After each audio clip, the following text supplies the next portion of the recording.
শুভ সন্ধ্যা। সবাইকে অনেক অনেক শুভেচ্ছা, ভালোবাসা। অনলাইন টিভি চ্যানেল ওয়াই এর ফেসবুক পেজে এই মুহূর্তে যারা যারা যুক্ত আছেন এবং যারা যারা যুক্ত হচ্ছেন, সকলের প্রতি রইল অভিনন্দন। কবি, লেখক ও পাঠক বন্ধুদের নিয়ে অনলাইন টিভি চ্যানেল ওয়াই এর ধারাবাহিক আয়োজন সাথী তারায় আপনাদেরকে আবারও স্বাগত জানাই। আপনাদের সাথে আছি আমি, গোকুল রায়। আজকের অনুষ্ঠানে অতিথি হিসাবে থাকবেন কবি ও লেখক সৈয়দা তানিয়া সিমি এবং মনিরুল সরকার মনি। আমরা এবার দেখে নিব আজকের আমাদের অতিথিকে। অভিনন্দন মনিরুল সরকার মনি, আজকের অনুষ্ঠানে স্বাগত জানাই। কেমন আছেন আপনি?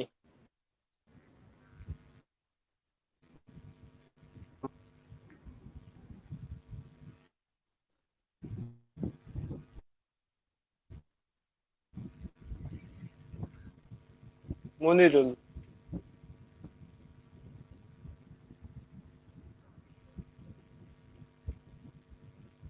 মনিরুল শোনা যাচ্ছে কি? শুভ সন্ধ্যা। হ্যাঁ, এখন শোনা যাচ্ছে। ওকে।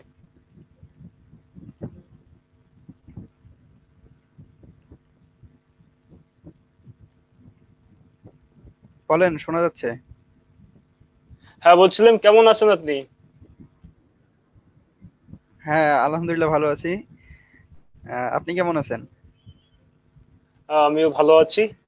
আজকের অনুষ্ঠানে এসে কেমন লাগছে এই মুহূর্তে অনুষ্ঠানে যুক্ত হতে পেরে? হ্যাঁ, আলহামদুলিল্লাহ অনেক ভালো লাগছে। এরকম একটা কবিতা পাঠের অনুষ্ঠান। আমার বরাবরই ভালো লাগে কবিতা পাঠ করতে এবং কবিতা লিখতে, কবিতা পড়তে। তাই সেই অনুভূতি থেকে বলবো আমার অবশ্যই ভালো লাগছে। ধন্যবাদ বন্ধু, আপনার থেকে কবিতা শুনবো, কবিতা আবৃত্তি শুনবো, সেই সাথে আপনার লেখালেখির গল্প শুনবো, আরো শুনবো আপনার লেখালেখি কিভাবে শুরু, লেখালেখির অনুভূতি। আহ এই মুহূর্তে আমি হুমায়ুন আজাদের একটি ছোট লেখা দিয়ে শুরু করতে যাচ্ছি আজকের আমাদের এই সাহিত্যের আসর সাথী তারা। মানুষ ও কবিতা অবিচ্ছেদ্য। মানুষ থাকলে বুঝতে হবে কবিতা আছে, কবিতা থাকলে বুঝতে হবে মানুষ আছে। আসলে হুমায়ুন আজাদ অমর একটি কথা বলে গেছেন। আসলে মানুষ থাকলেই কবিতা থাকবে। আমরা প্রতিনিয়ত কবিতার চর্চা করি। হয়তো কেউ কবিতাগুলো লিখে নেয়, হয়তো কেউ লিখে কেউ লিখে না, কিন্তু আমরা সর্বদাই কবিতার চর্চা করি। আমাদের জীবনটাই এক ধরনের কবিতা। বেঁচে থাকতে গেলে কবিতার মধ্যে বেঁচে থাকতে হয়। তো আজকে অনুষ্ঠানের শুরুতেই আহ দর্শকদের একটু বলে রাখি, আপনারা কমেন্ট জানাবেন আজকের অনুষ্ঠানটি কেন করবেন। আমার অতিথিরা আছে, আপনাদের প্রশ্নের যথেষ্ট চেষ্টা করবেন। প্রথমে মনিরুল সরকার মনির কাছে যাব। প্রথমেই তার কাছ থেকে আমি একটা আবৃত্তি শুনে নিব, অনুষ্ঠানের শুরুটা একটু মুখরিত হোক। মনিরুল সরকার মনি, বলেন। আমরা চাচ্ছিলাম অনুষ্ঠানের শুরুতেই আপনার একটা কবিতা আবৃত্তি দিয়ে, কবিতা পাঠ দিয়ে শুরু করতে চাচ্ছিলাম। হ্যাঁ, অবশ্যই। আহ, আমার খুব প্রিয় একটা কবিতা। আমারও অনেক ভালো লাগে। আশা করি আপনাদেরও ভালো লাগবে। মাসুদ পারভেজ স্যারের লেখা একটা কবিতা। কবিতার নাম তোমারে লয়ে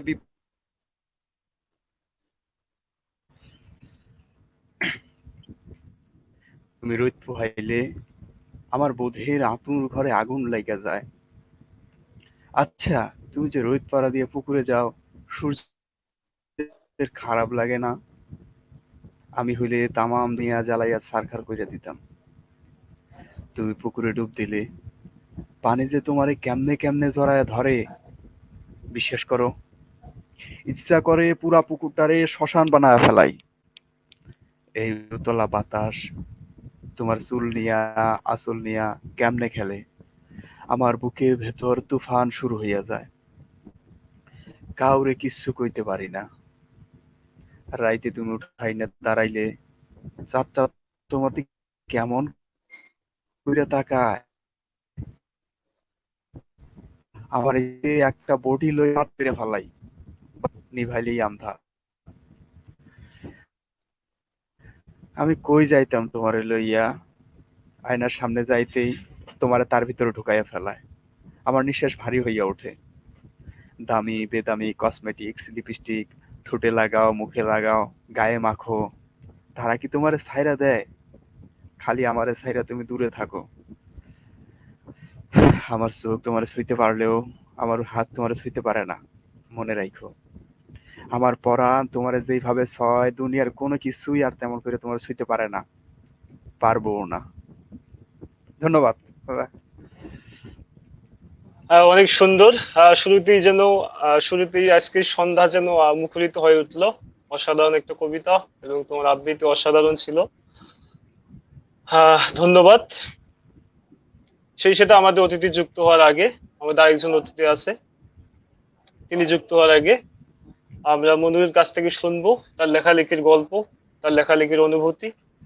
আর শুরুতেই জানতে চাই, মনির সরকার মনি, আর তোমার লেখালেখির যে শুরুর দিকটা, হ্যাঁ, লেখালেখির শুরুর দিকটা কিরকম ছিল? আসলে কি করে লেখালেখির শুরুটা হলো, বা কি কারণে লেখালেখি শুরু করা? লেখালেখির শুরুটা আসলে আমার অনেক আগে থেকেই, প্রায় সপ্তম শ্রেণী থেকে।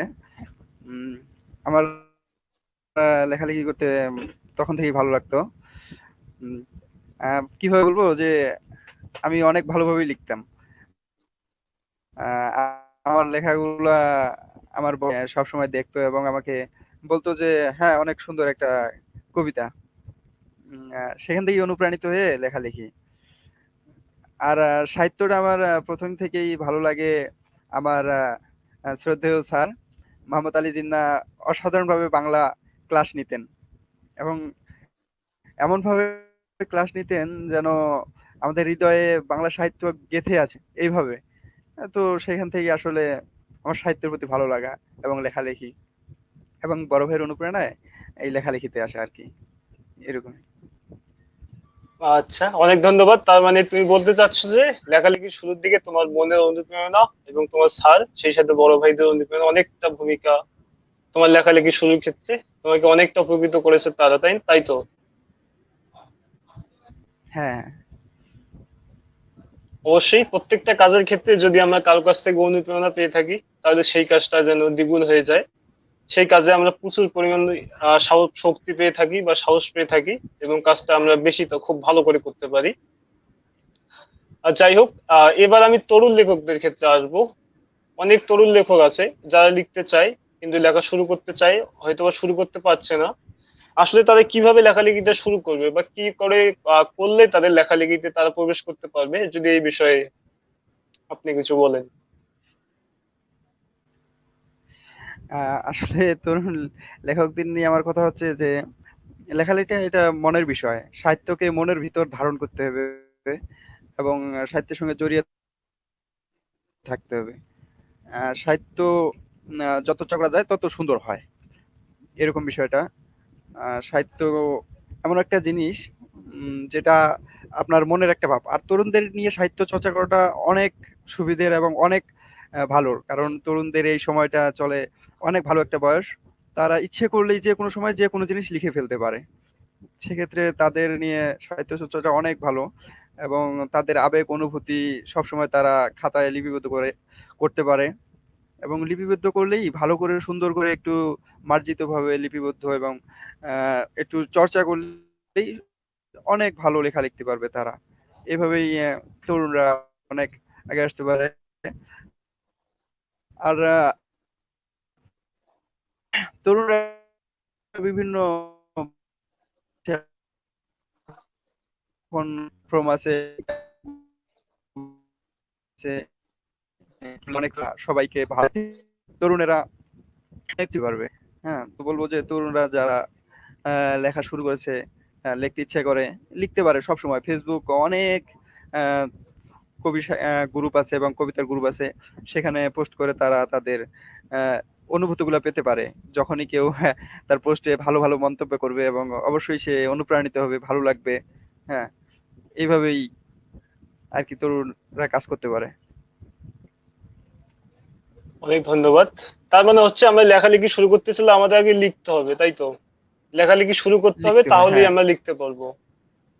অবশ্যই। সেটা অবশ্যই। যেমন হোক না কেন, লিখতে লিখতে কোনো এক সময় এমনিতেই আমাদের লেখা কোনো একটা সময় গিয়ে তার মাত্রাটা পাবে, এবং লেগে অবশ্যই। থাকতে হবে লেখালেখির পিছনে। অনেকেই সাহিত্য, অনেক চর্চা যারা করতে হবে। সাহিত্যিকরা, চর্চা করতে হবে। যারা গুণী ব্যক্তিরা আছে, যারা সাহিত্যে অমর অবদান রেখে গেছেন, তারা একটা কথাই বলেন, সাহিত্য মানে হচ্ছে সাধনা। তাই যদি সাহিত্যে আমি কিছু করতে চাই, তাহলে আমাকে সাধনা করতে হবে। আর সাধনা মানে কি, এই জিনিসটা আমরা সবাই বুঝি। সাধনা কোনো সামান্য জিনিস না যে আমি চাইলাম আর পেয়ে গেলাম। সাধনা করতে হবে সাধনার মতো করে, তবেই লেখার মাধ্যমে জীবিত থাকা সম্ভব, অমর হয়ে থাকা সম্ভব। যেমনটা বিখ্যাত কবি সাহিত্যিকরা এখনো অমর হয়ে আছেন। যতদিন বাংলা ভাষা হ্যাঁ, হ্যাঁ। থাকবে, যতদিন সাহিত্য থাকবে, ততদিন তারা অমর থাকবেন। ধন্যবাদ মনুল সরকার মনিকে তার সুন্দর উত্তর দেওয়ার জন্য। আমরা তার কাছে আবার যাব, তার আগে আজকের একটু কমেন্ট গুলো দেখে নেই। আরো বলছি দর্শকদের উদ্দেশ্যে, আপনাদের সাহিত্য বিষয়ক যে কোনো প্রশ্ন আপনার কমেন্ট বক্সে জানিয়ে দিতে পারেন, সেই সাথে জানিয়ে দিতে পারেন আজকের অনুষ্ঠানটি কেমন লাগছে আপনাদের। আহ এনামুল হক লিখেছেন, অসাধারণ আয়োজন, শুভকামনা রইল। ধন্যবাদ এনামুল। আর যার কথা না বললেই নয়, যিনি হচ্ছে এই পেজটার প্রতিষ্ঠাতা, এবং উনি একজন সাহিত্যিক মানুষ, অনেক ভালো মনের একজন মানুষ। অনেক ধন্যবাদ এনামুল। আশা করছি শেষ পর্যন্ত আজকে অনুষ্ঠানটি দেখবে। আরেকজন লিখেছেন মোহাম্মদ এনামুল হক। ভাই অনেক ধন্যবাদ আপনাকে। ভাই বিশিষ্ট, ভাই অনেক বড় একজন কবি, অনেক ভালো লিখে। ভাই জানিয়েছেন শুভকামনা রইল। অনেক ধন্যবাদ ভাই। আশা করছি শেষ পর্যন্ত থাকবেন, আমাদের পাশেই থাকবেন। এরপর লিখেছেন স্বর্ণা খাতুন, শুভকামনা রইল। অনেক ধন্যবাদ, আপনার প্রতি কৃতজ্ঞতা। আশা করছি শেষ পর্যন্ত থাকবেন। তিনি আবার লিখেছেন, অসাধারণ আবৃত্তি। অবশ্যই, মনুর সরকার মনি আমাদের অনেক সুন্দর আবৃত্তি করে। আপনাকে অনেক ধন্যবাদ। অস্ফুরের ইতিকথা, তিনি লিখেছেন চমৎকার আয়োজন। অনেক ধন্যবাদ আপনাকে। আশা করছি শেষ পর্যন্ত থাকবেন এবং আমাদের পাশেই থাকবেন। আর লাবণী আক্তার, অসাধারণ আবৃত্তি, চমৎকার উপস্থাপনা। অনেক ধন্যবাদ আপনাকে। আশা করছি শেষ পর্যন্ত থাকবেন, আমাদের অনুষ্ঠানটি উপভোগ করবেন। অনেক ধন্যবাদ। আর চ্যানেল ওয়াই টিভি, আর যার মাধ্যমেই অনুষ্ঠানটি প্রচারিত হচ্ছে, সেই পেজ থেকেই কমেন্ট করেছেন, চমৎকার আয়োজন। আশা করি চ্যানেল ওয়াই নিয়মিত এমন আয়োজন করবে। অবশ্যই আপনারা চাইলেই সম্ভব। আপনাদের চ্যানেল, আপনাদের পেজ, অনেক ধন্যবাদ আপনাদের, আমাদেরকে সুযোগ করে দেওয়ার জন্য কৃতজ্ঞতা। জনতা রানী জ্যোতি, তিনি লিখেছেন, অনেক অনেক শুভকামনা রইল। অনেক ধন্যবাদ, অনেক ধন্যবাদ আপনাকে এবং কৃতজ্ঞতা। আশা করছি শেষ পর্যন্ত থাকবেন। এরপর লিখেছেন ভীষ্ম রয়, দাদা অনেক ধন্যবাদ দাদা, উনি লাভ রিক দিয়েছেন। আশা করছি অনুষ্ঠানের শেষ পর্যন্ত থাকবেন, আপনার প্রতি কৃতজ্ঞতা। এর সাথে পল্লব কান্তি পাল, দাদা নমস্কার। পল্লব কান্তি পাল দাদাকে, যাকে আমি সাহিত্যের গুরু হিসেবে মানি। আমি টুকটাক লিখি, দাদার কাছ থেকে অনেকটা অনুপ্রাণিত হই, কোনো ভুল ত্রুটি হলে দাদার কাছে সাহায্য নেই। অনেক ধন্যবাদ দাদা। তিনি কমেন্ট লিখেছেন, গোকুল লাভ লিখ দিয়েছেন। অনেক ধন্যবাদ দাদা, অনেক কৃতজ্ঞতা আপনার প্রতি। আহ আর এস রাহেদ সৈকত, তিনি লিখেছেন, অনেক সুন্দর লাগলো এই অনুষ্ঠানটি। অনেক ধন্যবাদ আপনাকে এবং কৃতজ্ঞতা। আশা করছি শেষ পর্যন্ত থাকবেন। এবার অরবিন্দ কুমার রায় দাদা লিখেছেন, দাদা অনেক ধন্যবাদ আপনাকে, প্রণাম হইল। সাহিত্যের প্রতি ভালোবাসা দেখে অনেক ভালো লাগলো, শুভকামনা আপনাদের জন্য।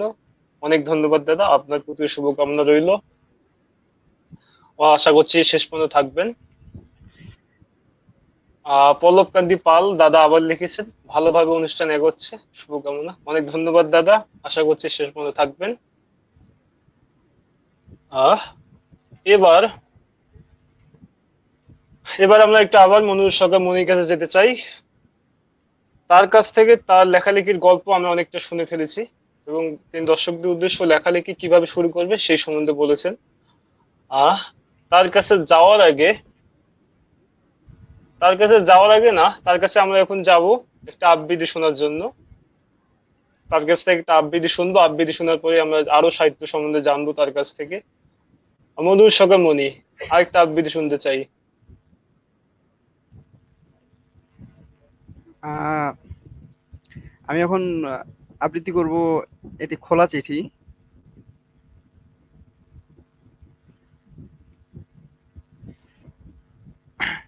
এটি খোলা চিঠি আবৃত্তি করছি। আমার নিজের লেখা একটা খোলা চিঠি। আশা করি সবার ভালো লাগবে।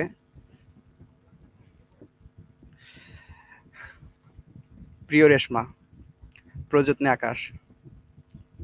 ভালো থাকাটা অনেকভাবেই থাকা যায়। চাপা কষ্ট বুকে চেপে কাউকে দেখানোর জন্য ভালো থাকা, সব ভুলে গিয়ে নতুন করে ভালো থাকা।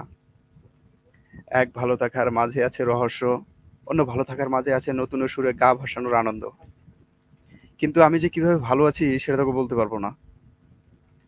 যেদিন তোর সঙ্গে শেষ হাঁটতে হাঁটতে হাতটা ছেড়ে দিয়ে তোকে বলেছিলাম তোর হাতটা ধরে আর হাঁটতে পারবো না, সেদিন তোর চোখের দিকে তাকানোর সাহসটা আমার হয়নি। দ্বিতীয়বার চেষ্টা করে বলতে পারিনি এটা আমার মনের কথা ছিল না। আমি ছিলাম সংসার জগতের এক শক্ত সুতোয় বাঁধা। তুই যে সেদিন কিরকম অসহ্য সহ্য করেছিলি তা আমি এক মুহূর্তেও বুঝতে চেষ্টা করিনি। আর একবার দৌড়ে গিয়ে তোর হাতটা ধরবো, ওই অমীয় শক্তিটুকু আমার ছিল না। বা তুইও যে সব অগ্রাহ্য করে চোখের দিকে তাকিয়ে চট করে শক্ত করে হাতটা ধরে গলা ফাটিয়ে চিৎকার করে বলতিস ভালোবাসি তোকে, তাহলে হয়তো পিছনের দিকে পা বাড়ানোটা আমার কষ্ট হয়ে যেত। কিন্তু কিছুই হয়নি সেদিন। আমি অনায়াসে মনটাকে পাথর করে চলে এলাম। হয়তো তখন তোর চোখে নোনা জল টপ টপ করছিল। কিছুক্ষণ স্তম্ভিত হয়ে দাঁড়িয়েছিলি সেখানে। আর হয়তো বারবার তোর কানের কাছে আমার বিষাদময় কণ্ঠ ভেসে আসছিল। আমি হাঁটতে হাঁটতে কখন যেন রংধনুর ডানায় চড়ে চলে গেছিলাম আমাদের প্রথম দিনের প্রথম কথায়। আমি তোকে বলেছিলাম ভালোবাসছিলাম, ভালোবাসি, ভালোবাসবো, আমার থেকে কখনো দূরে থাকবি না। তুইও প্রত্যুত্তরে একই কথা বলেছিলি। আর সেই থেকে আমি পূর্বের সব কথা, সব স্মৃতি হৃদয় কোঠরে আগলে রেখে আমি আমার মতো করে ভালোই আছি। এই এক অন্যরকম ভাবে ভালো থাকা। এ ভালো যে কেউ থাকতে পারে তা জানে অন্ধকার রাতের জ্বলজ্বল করা চাঁদ, মিটিমিটি করা তারকার দল, আর নিস্তব্ধ প্রকৃতি। আশা করি ভালোই আছিস। দোয়া করে সবসময় ভালোই থাকবি। ইতি, মণি সরকার। পুনশ্চ, এখনো পূর্বের মতোই ভালোবাসি তোকে। এর ভালোবাসা কখনো ফুরোবার নয়। হ্যাঁ, ধন্যবাদ। অসাধারণ অসাধারণ চিঠি। ভালোবাসাগুলো এভাবে জীবিত থাক। আর সত্যি ভালোবাসা হয়তো বা কখনোই হারিয়ে যায় না, ভালোবাসা জীবিত থাকে অন্তরে এবং অনুভূতিতে। সত্যি ভালোবাসার যেন কোনো শেষ নেই, ভালোবাসার যেন কখনো শেষ হয় না। যাই হোক, অসাধারণ একটি চিঠি, হৃদয় ছুঁয়ে যাওয়ার মতো। আশা করছি দর্শকদের অনেক ভালো লেগেছে। আহ এই পর্যায়ে আমাদের সাথে যুক্ত হয়েছেন আজকের অনুষ্ঠানের আরেকজন অতিথি, যার জন্য অনেকক্ষণ ধরে আমরা অপেক্ষায় ছিলাম। আসসালামু আলাইকুম। আজকের অনুষ্ঠানে স্বাগত শহীদা তানিয়া সিমি আপু। আসসালামু কেমন আলাইকুম। আছেন আপনি? আলহামদুলিল্লাহ ভালো। আপনারা ভালো আছেন? হ্যাঁ জি আপু, আমরা ভালো আছি। তবে এখন আগের থেকে অনেকটা ভালো। এতক্ষণ ধরে আপনাকে অনেক অনেক মিস করছিলাম। যাই হোক, আপনি এসে গেছেন, এখন হয়তো ভালো লাগাটা আরো একটু বেড়ে গেল। আমি অনুষ্ঠানের অনেক দূর চলে এসেছি, আপনাকে অনেকক্ষণ ধরে মিস করছিলাম। যাই হোক, আপনি এসেছেন, এবার আপনার কাছে যেতে চাই। আহ শুরুতেই যদি আপনি প্রিপারেশন নিয়ে থাকেন তো আপনার কাছ থেকে একটা আবৃত্তি দিয়ে শুরু করতে চাই।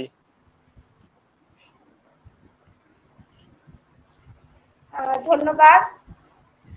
আহ, আমি বাংলাদেশ রাজবাড়ী থেকে সৈয়দা তানিয়া সিমি আবৃত্তি করছি। আমি আমার ফার্স্ট বই, প্রকাশিত বই জ্বলন্ত প্রদীপ বই থেকে নেওয়া প্রথম কবিতাটি, পিছুর টান।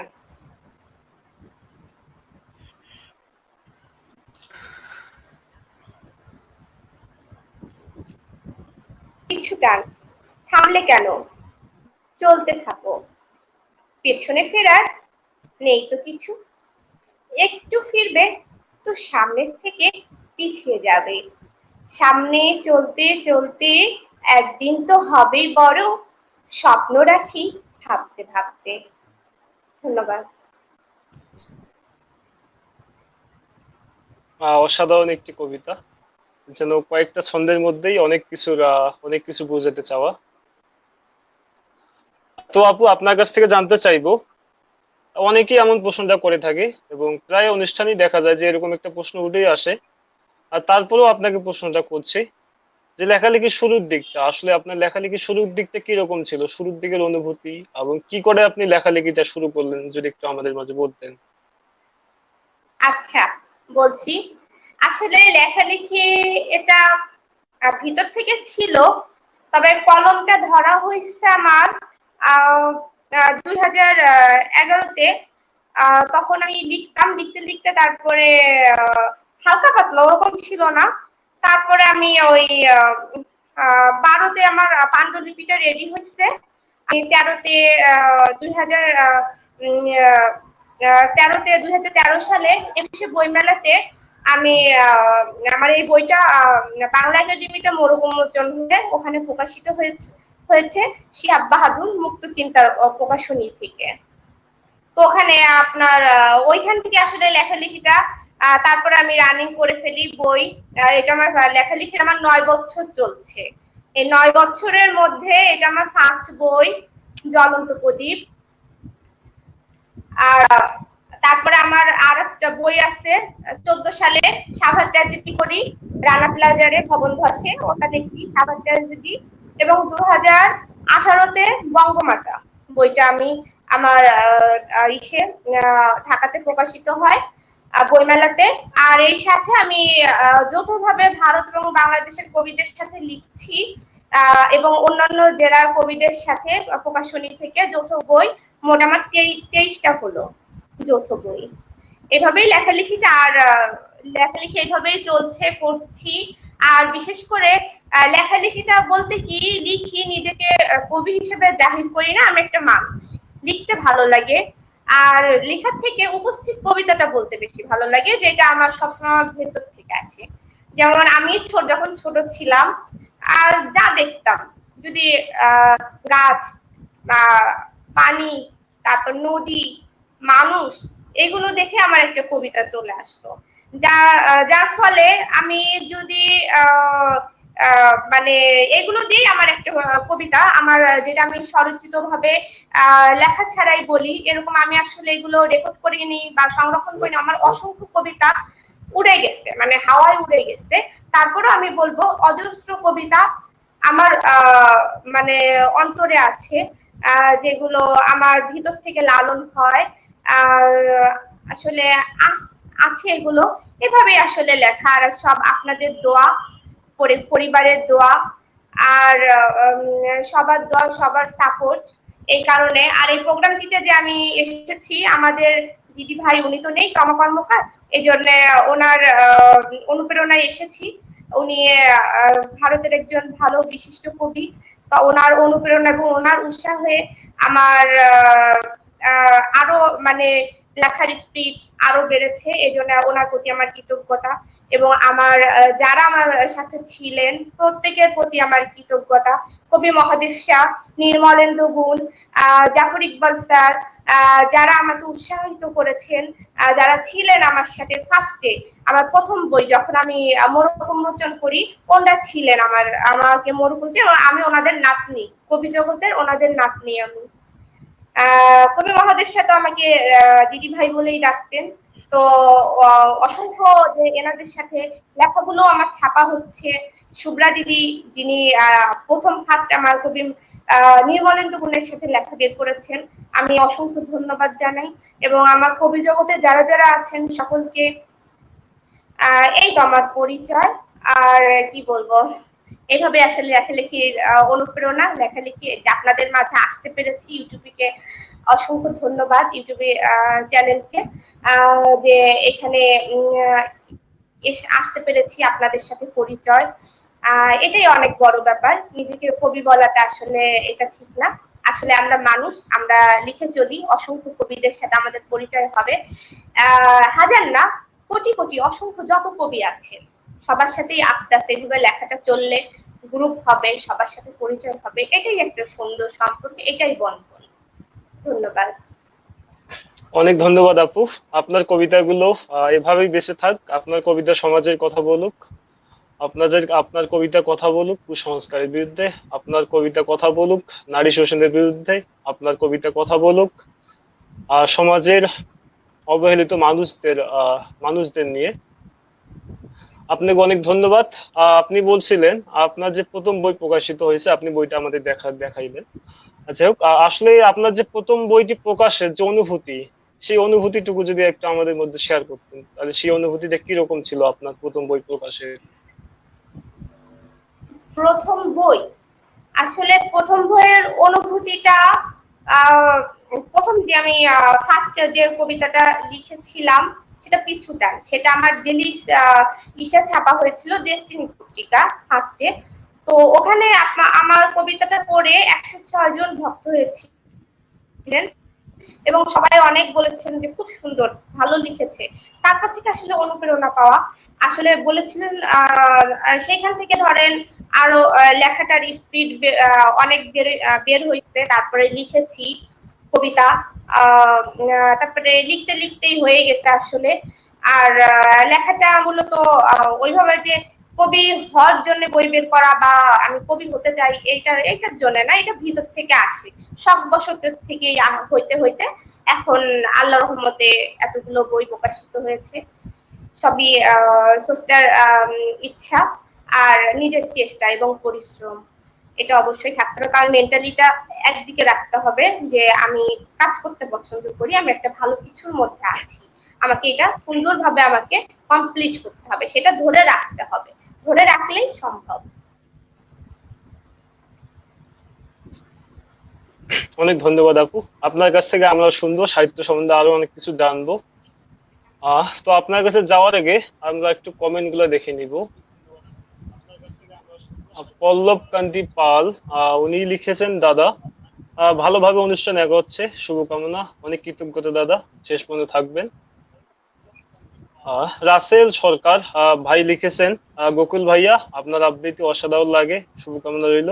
অনেক ধন্যবাদ ভাই। আমি আজকে আবৃত্তি করব না, আজকে আমরা আবৃত্তি শুনবো আমাদের অতিথিদের কাছ থেকে। অনেক সুন্দর সুন্দর আবৃত্তি তারা পাঠ করে শোনাবেন আমাদের।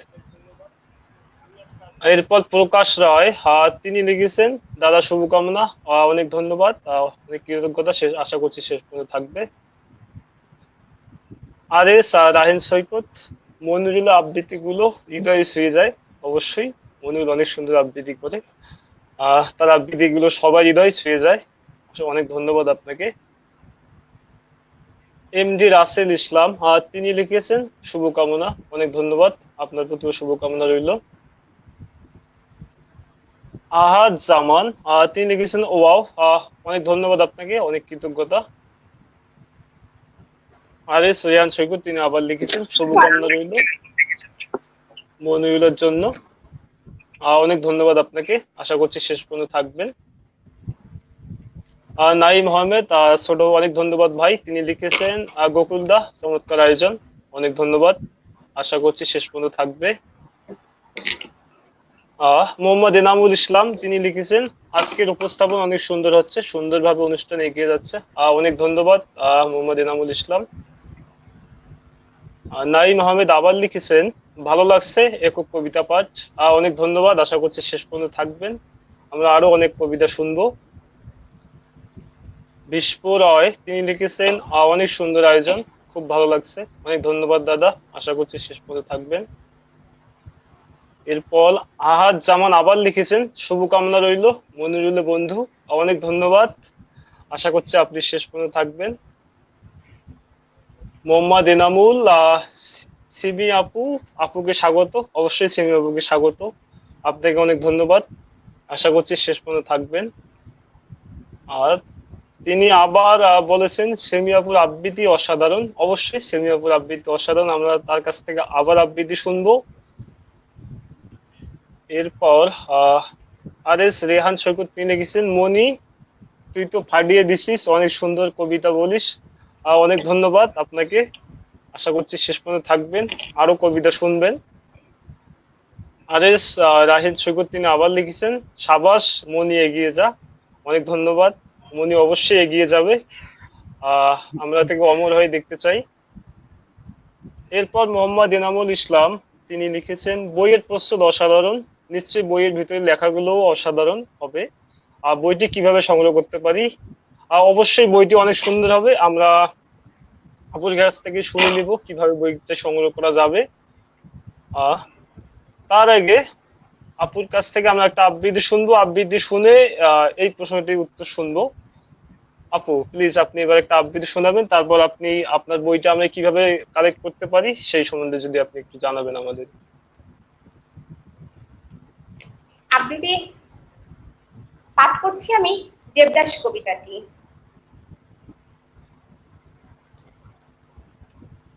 দেবদাস। প্রেমিক এক যুবক, নামটি তার দেবদাস। ভালোবাসা ছিল তার জন্য একটি অভিশাপ। তাই তো পারুকে হারিয়ে অকাল পরিণতি হয়েছে তার।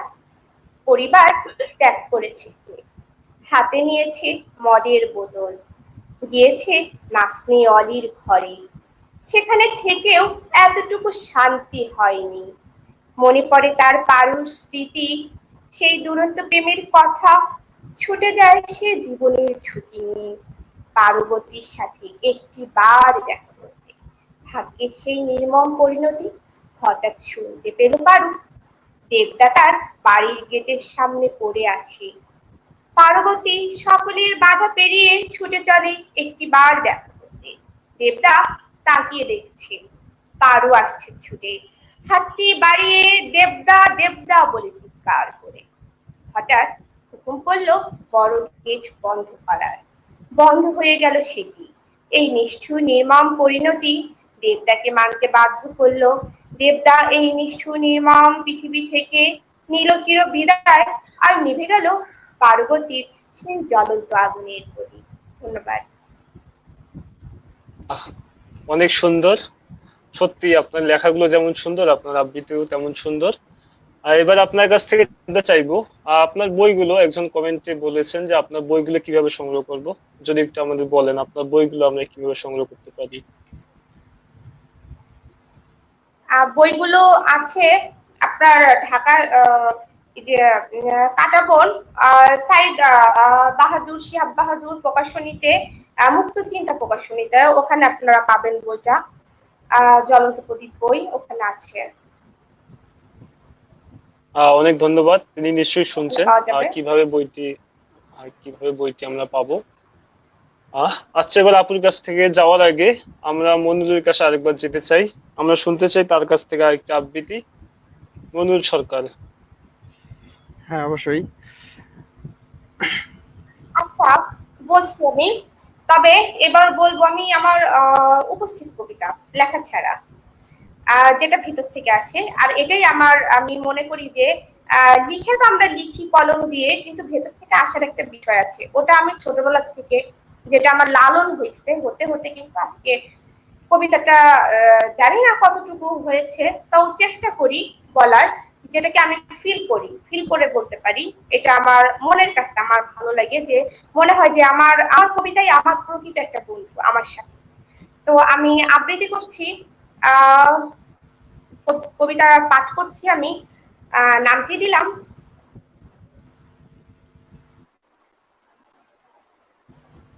এই ক্ষণে এলুম আমি ধরণীর বুকে। যদি ধাত্রী মোহরি হও, অতল গহ্বরে পৌঁছে যাওনি, আমি বাঁচাবো তোমাদের। জীবে প্রেমে ভক্ত যারা, ভক্তে মেলাও প্রাণ, হিংসা গীবত বন্ধ করো। আত্মসমালোচনা নিজে করো, থাকবে সবাই পাশে, বন্ধু হয়ে দেবে ধরা, স্রষ্টা মিলাবে প্রাণ। অনলাইনের যুগে আছি মোরা একসাথে, এপার ওপার হতে দেশ থেকে দেশান্তরে ছুটবো আমরা একসাথে, অনলাইনকে ভেদ করে, কাঁটাতারকে দূর করে। সকল দেশ বিদেশ একত্রিত হয়ে একটি সংগঠন গড়ে তুলবো, আমেরিকা, ইউরোপ, লন্ডন, আমেরিকা। অনলাইনে ভার্চুয়াল প্রোগ্রাম হবে যুগে যুগে। করোনা ভাইরাস মহামারীতে আমরা আছি একসাথে, আমরা মিলিত হয়ে এই ক্ষণে আমরা একত্রিত এই আয়োজনে, যেখানে ইউটিউব চ্যানেলে হয় অনেক ভার্চুয়াল প্রোগ্রাম, আমরা এসেছি, দর্শক বৃন্দরাও দেখছে আমাদের, আমরা তিনজন একত্রিত, একসাথে মোরা, একসাথে চলি মোরা, একসাথে কথা বলি, একসাথে আবৃত্তি করি, একসাথে চলি জীবন চলার মধ্যখানে দীপ্ততার স্লোগানে। আমরা মানুষ, মানুষ গড়ি সমাজটাকে। যদি বিদ্যা অর্জন করো, বিদ্যা অর্জনে সেই জ্ঞানকে বহিঃপ্রকাশ করে সাধনার বলে জেগে ওঠো মহিষী, জেগে ওঠো সমস্ত পুরুষ শাসিত সমাজ, জেগে ওঠো অতল গহ্বরে তলিয়ে থাকা সেই সকল মাতৃত্বকুলী নারীরা। আমি তোমাদের বলছি, যুগে যুগে নারীদের ধরনের বিতৃষ্টি করে প্রতিবাদ শুরু হয়েও না, তোমরা কুলুষিত হয়েও না এই সমাজে। জ্ঞানকে অর্জন করে বিদ্যা অর্জন সাথে রেখে তোমরাও এগিয়ে যেতে পারবে বলিষ্ঠতার সাথে, যদি হাতে কলম থাকে। জ্ঞানের মহিমায় সকলকে বলতে পারবে আমরাও পারি, পার না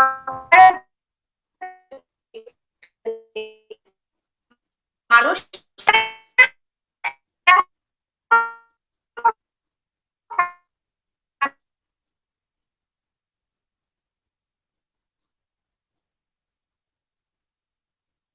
বন্ধ করো, বন্ধ করো, বন্ধ হয়ে দেবে ধরা, স্রষ্টা মিলাবে প্রাণ। ধন্যবাদ। অসাধারণ। সত্যি আপনার লেখা যে কি বলবো, আপনার লেখা আমি এর আগে হয়তো সেরকম ভাবে পড়িনি, তবে আজকে আপনার লেখা দেখে বুঝছি যে আপনি কত সুন্দর লেখেন এবং কত সাহিত্য সম্বন্ধে আপনার জ্ঞান কতটুকু। আপনি এর আগে বলেছিলেন যে আপনি 9 বছর ধরে লিখেন। সত্যি আপনি অসাধারণ একজন লেখিকা। আপনার জন্য অনেক শুভকামনা এবং দোয়া রইল। আপনি এভাবে লিখে যাবেন। আপনি কথা বলবেন আমাদের হয়ে, আমাদের সমাজের হয়ে, এই আশাই করি। মনিরুল সরকারের কাছে যেতে জি, চাচ্ছিলাম। মনিরুল সরকার, শুনতে পাচ্ছ নিশ্চয়ই? হ্যাঁ এবার তোমার কাছ হ্যাঁ, থেকে শুনতে পাচ্ছি। কাব্যিতি শুনতে চাই। হ্যাঁ, এবার তোমার কাছ থেকে কাব্যিতি শুনবো। আবার নিজের লেখা একটা কবিতা আমি আবৃত্তি করছি। কবিতার শিরোনাম অঙ্গীকার। আমি এখন হলফ করে বলতে পারি, পূর্বের মতোই প্রণয় সুক্ত আমি তোমার অনুরাগের সুর এখন আমার হৃদয় স্পন্দনে বাজে। প্রভাতের নীরব কোমল শীতল ক্ষণে তোমার অনুভূতির ছোঁয়া পরখ করি। মধ্যাহ্নের ক্লান্তিতে তোমার প্রীতি আদরের স্পর্শ জেনে আবার উপলব্ধ হই। ঘুম ভাঙা পরন্ত বিকেলে তোমার কথা ভেবে আবেগী হয়ে উঠি। জ্যোৎস্না শোভিত নীরব রজনীতে একলা মনে চাঁদ তারার প্রেম দেখে তোমায় নিয়ে স্বপ্ন বুনি। শীতল বায়ু যখন হৃদ পাশ দিয়ে হু হু করে বয়, তখন আমি তোমাকে আমার পাশে খুঁজি। তাই আমি অঙ্গীকার করে বলতে পারি, পূর্বের মতোই তোমাকে ভালোবাসি। তোমাকে কোনো বিশেষ দিবসের জন্য ভালোবাসিনি, তাই ওই পঙ্গপালের মতো আমি কোনো বিশেষ দিবসেও তোমাকে বলবো না ভালোবাসি। আমার তরে তোমার জন্যে প্রতিটা মুহূর্তে ভালোবাসা। হ্যাঁ, ধন্যবাদ। আর আমি অসাধারণ আমার হয়েছে। বন্ধুদের আমি আমার বন্ধুদের সম্পর্কে কয়েকটা অবশ্যই। লাইন বলতে চাই। আমার বন্ধুরা অনেকেই কমেন্ট করেছে আমার জন্য। আহ, আমার বন্ধুরা, আমার সব বন্ধুকে অসংখ্য ধন্যবাদ। বিশেষ করে আহ, রাহেন বন্ধু, আহাদ জামান, তারপরে রাজ, অসংখ্য বন্ধুরা আমার কমেন্ট করেছে। তাদের অসংখ্য ধন্যবাদ। এবং বন্ধুদের উদ্দেশ্যে আমি দুটা লাইন বলবো। আমার অবশ্যই। স্কুল জীবনের লেখা একটা কবিতা, স্মৃতিকে মনে করে। হারিয়েছি সেই সময়গুলো, রেখেছি হৃদয়ে বাধা, ভুলবো না তোদের, রাখবো হৃদয়ে গাথা। তোরা আছিস, তোরা তো থাকবি মনের এই গুহাশয়ে, শুধু কাছে পাবি না তোদের এই মানুষটাকে। জানি না কেমন করে হয়েছিল পরিচয়, হয়তো একটু হাসি, হয়তো একটু আবেগ, যার ছিল না কোনো উদ্বেগ। থাকছি মারো অনেকক্ষণ আনন্দ আর উল্লাসে, মাঝে মাঝে কারো অভিমানী একটু পর আবার হাসে। কত কথা কইছি মোরা, রাখি নাই কোনো মনে, জানি বন্ধু মোর ভাবে নাই কিছু, রাখছে আপন মনে। তোরা বন্ধু মোর এত আপন, আমি কি তোদের নই? তাই ভুলবি কেমনে বল, আমি যে তোদের ভুলি নাই। এইটুকুই। ধন্যবাদ। অসাধারণ, অসাধারণ। সত্যি বন্ধুদের কোনো তুলনা হয় না। বন্ধুদের নিয়ে কি, বন্ধুদের নিয়ে কোনো লেখাই হয়তো বা লেখা কম থেকে যায়। বন্ধুদের প্রশংসা বা বন্ধুদের গুণাগুণ নিয়ে আলোচনা করলেই হয়তো বা সবকিছু কম থেকে যায়। বন্ধুত্ব সম্পর্কটাই হয়তো এমন। সত্যি যাদের আমাদের ভালো বন্ধু আছে, তারা আসলে এই পৃথিবীতে সর্বশ্রেষ্ঠ সুখী আমার মনে হয়। যাই হোক, বন্ধুত্ব বা বন্ধন আরো দৃঢ় হোক। সবাই সবার বন্ধু হোক। আমরা বন্ধুত্ব সুলভ একটা সমাজ পাই, বন্ধুত্ব সুলভ একটা বিশ্ব পাই, যেখানে থাকবে না কোনো সংঘাত, থাকবে না কোনো অত্যাচার, থাকবে না কোনো অবহেলা। সবাই মোরা একই বন্ধুত্বের বন্ধনে আবদ্ধ হয়ে থাকতে চাই, এই আশাই করি। এ পর্যায়ে একটু আপুর কাছ থেকে জানতে চাই। আপুর কাছে যে আপুর কাছ থেকে শুনতে চাই, আপু লেখালেখির যে শুরুর দিক থেকে আহ আসলে তরুণদের উদ্দেশ্যে একটা কথা আমি বলি। একটা কথা আমার মনে প্রশ্ন, এটা আমারও প্রশ্ন হতে পারে, যে আসলে সাহিত্যে অনুসরণ এবং অনুকরণ যে বিষয়টা, এই বিষয়টাকে আপনি কিভাবে দেখেন? আসলে কাউকে কি অনুসরণ বা অনুকরণ করা উচিত কিনা সাহিত্যের ক্ষেত্রে বা নিজস্ব সৃজনশীলতা সৃষ্টির ক্ষেত্রে? তরুণদের উদ্দেশ্যে। জি। হ্যালো। হ্যাঁ জি আপু, হ্যাঁ আরেকটু কবিদের উদ্দেশ্যে বলছিলাম। আবার বলুন। হ্যাঁ, কথাটা ছিল, প্রশ্নটা ছিল জি এরকম জি, আপনি যে বলুন। আসলে যারা হ্যাঁ, যারা আমরা লেখালেখি করছি, তারা আসলে অনুসরণ বা অনুকরণ যারা আর কি, কোনো বিখ্যাত লেখককে অনুসরণ কিংবা অনুকরণ করা কতটুকু উচিত বা কত উচিত কি না, এই বিষয়ে জানতে চাচ্ছিলাম। হ্যাঁ, অবশ্যই। যারা সিনিয়র, যারা আমাদের গুরুজন, তাদের লেখা আমাদেরকে পড়তে হবে। কারণ তাদের লেখা না পড়লে আমরা কি শিখবো? শুধু নিজের জ্ঞানটাই না, তাদেরটাও পড়তে হবে। এবং তাদের পড়ে ওখানে যে শুধু তাদের তাদের না, মানে সবারটাই পড়তে হবে আমাদের। যে বাচ্চাদের থেকেও শেখার আছে, তাদের মধ্যে কিছু আউট নলেজ বিষয় থাকে, যেটা আমরা বড়রা অনেক সময় সেটা জানি না, ওইটা বাচ্চাদের মধ্যে থাকে। এদের শিক্ষার কোনো শেষ নেই। তবে বড়দের থেকে অনুকরণ করে ছোটদেরকে নিতে হবে এবং নিজস্ব কিছু থাকতে হবে। দুটো মিলাই উভয় সেট করে তারপরে একটা উৎসাহ এবং অনুপ্রেরণা করে তারপরে কবি জগতে আসতে হবে। এবং এখানে আসতে গেলে অনেক বাধা আসবে, যে তোমার কবিতা হচ্ছে না, কি লিখছো, এটা কি কবিতা হয়েছে? এটা তো কোনো কবিতা হয়নি। কিছু কিছু শ্রেণীর লোক বলবে। তারা তারা কেন বলবে? তারা চাবে না যে উঠে আসুক কেউ। এই জন্য আমি বলবো যে যারা নতুন কবি সাহিত্যিক আসবে, তাদেরকে উৎসাহ এবং অনুপ্রেরণা দিতে হবে। কারণ যে লেখাটা সে প্রথম লিখবে, দ্বিতীয় লিখবে, তৃতীয় লিখবে, চতুর্থ লিখবে, বা 1 বছর লিখবে, 2 বছর লিখবে, আস্তে আস্তে কিন্তু লেখাটা পাকা হবে। শুরুতেই যদি আমরা বলি তোমার লেখাটা হয়নি, তাহলে মনটা নষ্ট হয়ে যাবে, মনটা ভেঙে যাবে। আমরা কিন্তু তাকে কিন্তু ওই দিকে নামাই দিচ্ছি, যার ফলে কি হচ্ছে, সে কিন্তু অন্য সেন্সে চলে যাচ্ছে। হয়তো সে নেশাগ্রস্ত হবে লেখার জগতে না আসলে, বা একটা ভালো কাজের মধ্যে না থাকলে সে, তার অনেক অনেক ফ্রেন্ড থাকবে, ফ্রেন্ড সার্কেল থাকবে, নষ্ট হয়েও যেতে পারে সে। এই জন্য সে একটা গণ্ডির মধ্যে থাকুক, তার একটা কাজের মধ্যে থাকুক, যার ফলে সেটার মাঝে যদি সে থাকে, তাহলে সে নিজে একাকিত্ব থাকবে যদিও, কিন্তু সেটা একা নেই, তার সাথে বিদ্যা আছে, তার সাথে বড়দের শিক্ষণীয় কিছু জ্ঞান আছে। সবকিছু মিলাই সে কিন্তু আগাইতে পারবে। দরকার নেই এত বন্ধু, সে একাই থাকুক, বই তার বন্ধুত্ব, পরিবার তার বন্ধুত্ব। এই হ্যাঁ, এই ক্ষেত্রে আমি অসংখ্য বললাম যে বড়দেরকে আমাদেরকে বড়দের লেখা আমাদের পড়তে হবে এবং তাদেরকে অনুকরণ আচ্ছা করতে হবে। তাদের তো অনেক কিছু নেয়ার আছে আমাদের। আচ্ছা, অবশ্যই এই প্রশ্নটা করার একটা উদ্দেশ্য ছিল আমার আমার নিজস্ব একটা মনে যে প্রশ্ন ছিল, আসলে যদি কাউকে আমরা অনুকরণ করি, তাহলে আমরা না হয় তার মতো লিখতে চেষ্টা করি নাকি, আবার তার মতো লিখতে চাইলে আবার সাহিত্যে সৃজনশীলতা কতটুকু থাকবে, এই বিষয়ে একটু যদি আপনি বলতেন আর কি। হ্যাঁ, তার মতো হবে। যেমন ধরেন ইয়ে আহ যারা যে কবিরা, যেমন রবীন্দ্রনাথ ঠাকুর, কাজী নজরুল, উনি বিদ্রোহী কবি। কিন্তু ওনারটা যদি আমরা ফলো করতে যাই, তাহলে বিদ্রোহী কিছু আসবে। ওনার বই যদি আমরা পড়ি, তাহলে বিদ্রোহী জিনিসটা কাজ করবে। মানে যে রাইটারের লেখাটা পড়তে হবে, সেটা অনুকরণ করলে তার দিকটাই উঠে আসবে কিন্তু, এবং মনের ভিতরে ওইটাই সেট হবে। আচ্ছা আচ্ছা, অনেক ধন্যবাদ আপনাকে অনেক সুন্দর উত্তর দেওয়ার জন্য। আসলে আমরা লেখালেখি অনেকেই করতে চাই, ওই যে আপনি যেটা বললেন যে পারিপার্শ্বিক ভাবে আমরা অনেকেই হয়তোবা কিছু লিখে কিন্তু অনেকের অনেকের মন্তব্যে আমরা অনেকে পিছিয়ে যাই। অনেকেই এভাবে এরকম ভাবে আর লিখতে পারে না। হুম হুম। তো যাই হোক, তরুণদের দেয়া উদ্দেশ্য, যাবে না, কান দেওয়া যাবে না। হুম। হ্যাঁ, আর আপুর যে উৎসাহ বার্তাটা ছিল সেটা, দিতে হবে, হ্যাঁ, কারণ উৎসাহ দিতে হবে। অনেক ধন্যবাদ আপু। উৎসাহ দিতে হবে, সেটা সব এবার ক্ষেত্রে, শিক্ষার ক্ষেত্রে, পড়াশোনার ক্ষেত্রে, যে কোনো ভালো কাজে মানুষকে উৎসাহ দিতে হবে। সে না পারুক, বারবার চেষ্টা করুক, একবার ফেল করবে, দুইবার ফেল করবে, তিনবার করবে, পাঁচবারের বার অবশ্যই পারবে, এটা আমি বিশ্বাস করি। অবশ্যই। কিন্তু ওই প্রথমেই যদি যারা বলবে যে হচ্ছে না, আসার দরকার নেই, এটা ঠিক না।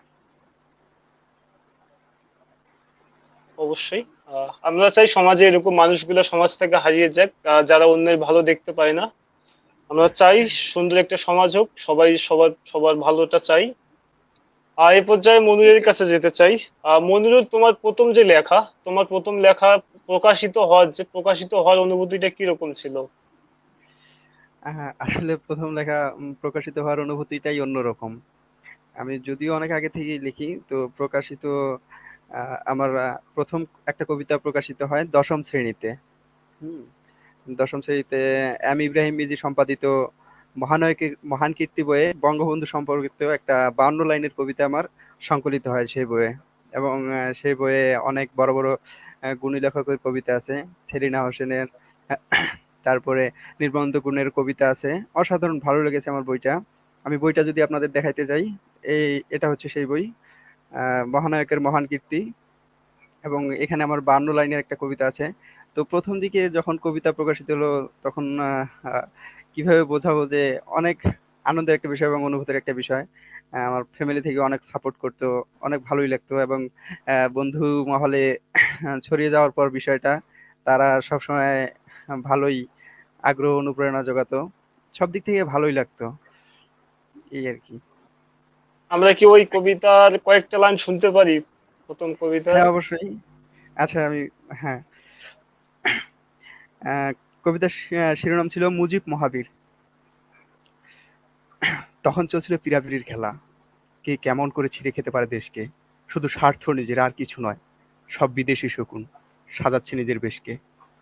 একবার ফিরেও দেখলে না সোনায় সোহাগা, তাদের পীড়াপিড়ির জ্বালায় ধ্বংস, ধ্বংস আর ধ্বংস। 7 কোটির আশা, আহ, কত নিমিষেই অথই সাগরে তলায়। কিন্তু না, সে আর সইতে পারল না। ত্বক বগিল তাজা রক্ত, জেগে উঠে লোম। ধ্বংস অধৈর্য আর সহ্য নয়, আর নয় জেগে থাকা ঘুম। অন্ন চাই, বস্ত্র চাই, অধিকার চাই, মুক্তি চাই। সবাই ছুটল মুক্তির আসে। সে ছিল চঞ্চল, ছিল ঝঞ্ঝল, ছিল অসীম, ছিল অসীম, ছিল উদ্যম, ছিল বীর মহাবীর, সমগ্র বাংলার মহাবীর।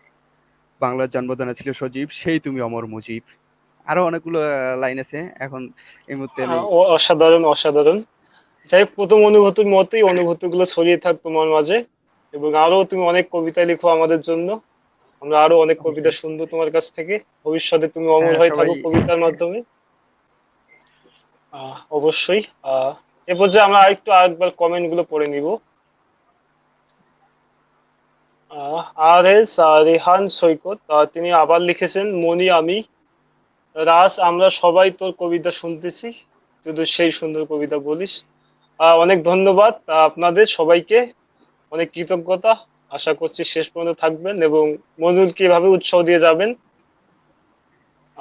তারপর রুহুল আমিন উত্র, প্রিয় ভাই, তিনি লিখেছেন, শুভকামনা রইল। অনেক ধন্যবাদ ভাই, অনেক কৃতজ্ঞতা। আশা করছি শেষ পর্যন্ত থাকবেন।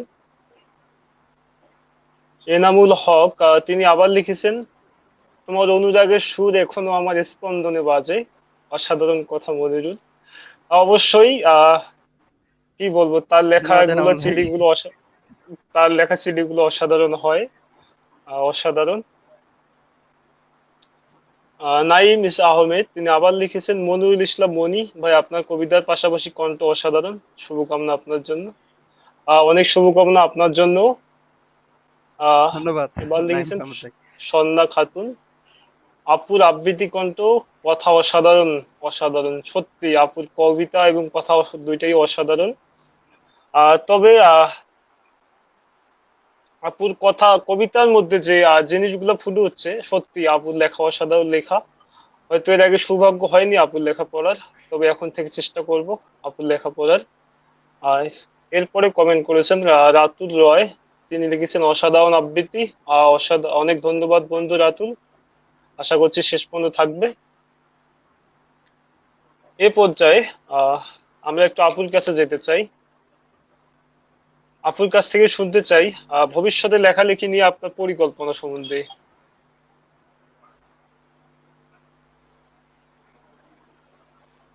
লেখালেখিটাকে ভালোবাসি, লিখে চলছি এবং ইনশাল্লাহ লিখে যাব, লেখার সাথে আছি।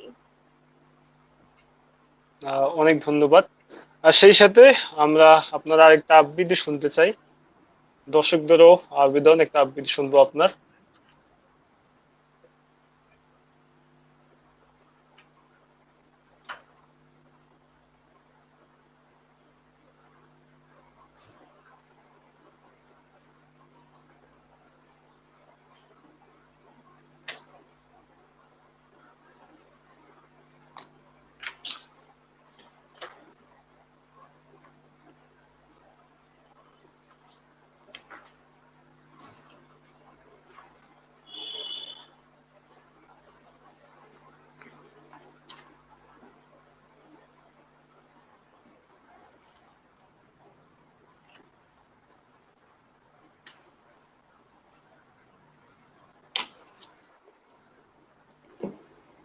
পাঠ করছি আমি আমার বঙ্গমাতা বই থেকে নেওয়া কবিতাটি।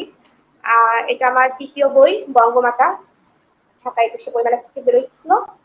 আর এখান থেকে আমি আবৃত্তি করছি।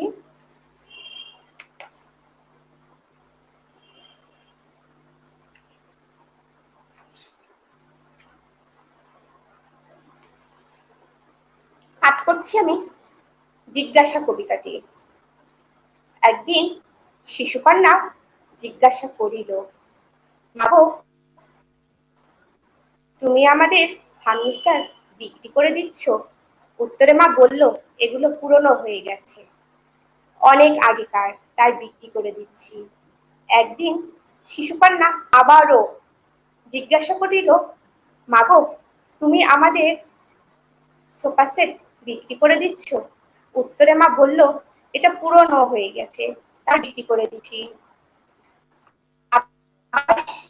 শিশুকন্যা শেখ হাসিনা প্রধানমন্ত্রী জিজ্ঞাসা করিল, মাগো এই গহনাগুলো?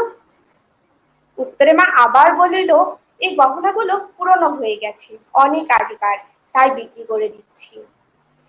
শিশুকন্যা বলল, মাগো আমাদের আগের বাড়িটাই তো ভালো ছিল। উত্তরে মা আবার বলল, এটা ছোট হলেও ভালো, কোন রকম মাথা গোজার ঠাই। ধন্যবাদ। অসাধারণ। সত্যি আপনার দ্বিতীয় বইয়ের বঙ্গমাতা বইটি, তার বইটি দেখেই পোস্টারটা দেখেই মনে হচ্ছিল বইয়ের ভিতরে অনেক সুন্দর লেখা থাকবে, তার প্রমাণ আমরা এই কবিতার মাধ্যমে মা পেলাম। মা আর মেয়ের কথোপকথন। যখন শিশুকন্যা শেখ হাসিনা যখন ছোট ছিলেন, তখন তার মাকে জিজ্ঞাসা করতেন যে তাদের তো পারিবারিক যে ইয়ে ছিল, তার মা খুবই ভালো একজন মানুষ এবং সংগ্রামী নারী ছিলেন, তিনি বই পড়তে পছন্দ করতেন তার মা। তারপরে নারীদেরকে লেখাপড়ার উদ্যোগ দেওয়ার জন্য খুব ইয়ে করতেন। কখনো তার সংসারে তার সন্তানদেরকে কখনো কোনো অভাব কি এটা বুঝতে দিতেন না। তিনি সুন্দরভাবে সুকৌশলে সন্তানদের সাথে এইভাবে কথা বলতেন। তা যখন মানে আমি এটা যখন জানতে পারলাম, তখন লিখে ফেললাম। অসাধারণ। সত্যি আমরা অবশ্যই একটা কথা বলি, মেয়ের থেকে জানা, মেয়ের থেকেই জানা। আচ্ছা, সত্যি অসাধারণ। বিখ্যাত ব্যক্তিরা যারা সাহিত্যিক, যারা অমর হয়ে আছেন, তারা একটা কথাই বলেন, যে কবিতা হচ্ছে জীবন, জীবন মানেই কবিতা, আর কবিতা না থাকলে সেখানে জীবন থাকে না। তো এই যে আমরা প্রত্যেক জীবনের যে অংশগুলোকে যে লেখার মাধ্যমে আবদ্ধ করতে পারে, সেই কবি হয়ে যায়। তো এই যে আপনি আপনার এই যে নেট দুনিয়ার সামান্য একটা কথা পড়ে সেই কথাগুলোকে এত সুন্দর করে কবিতার মাধ্যমে লিপিবদ্ধ করলেন, সত্যি দারুণ। এবং যে যে যত ভালো, বলছি আর একটা, অবশ্যই অবশ্যই।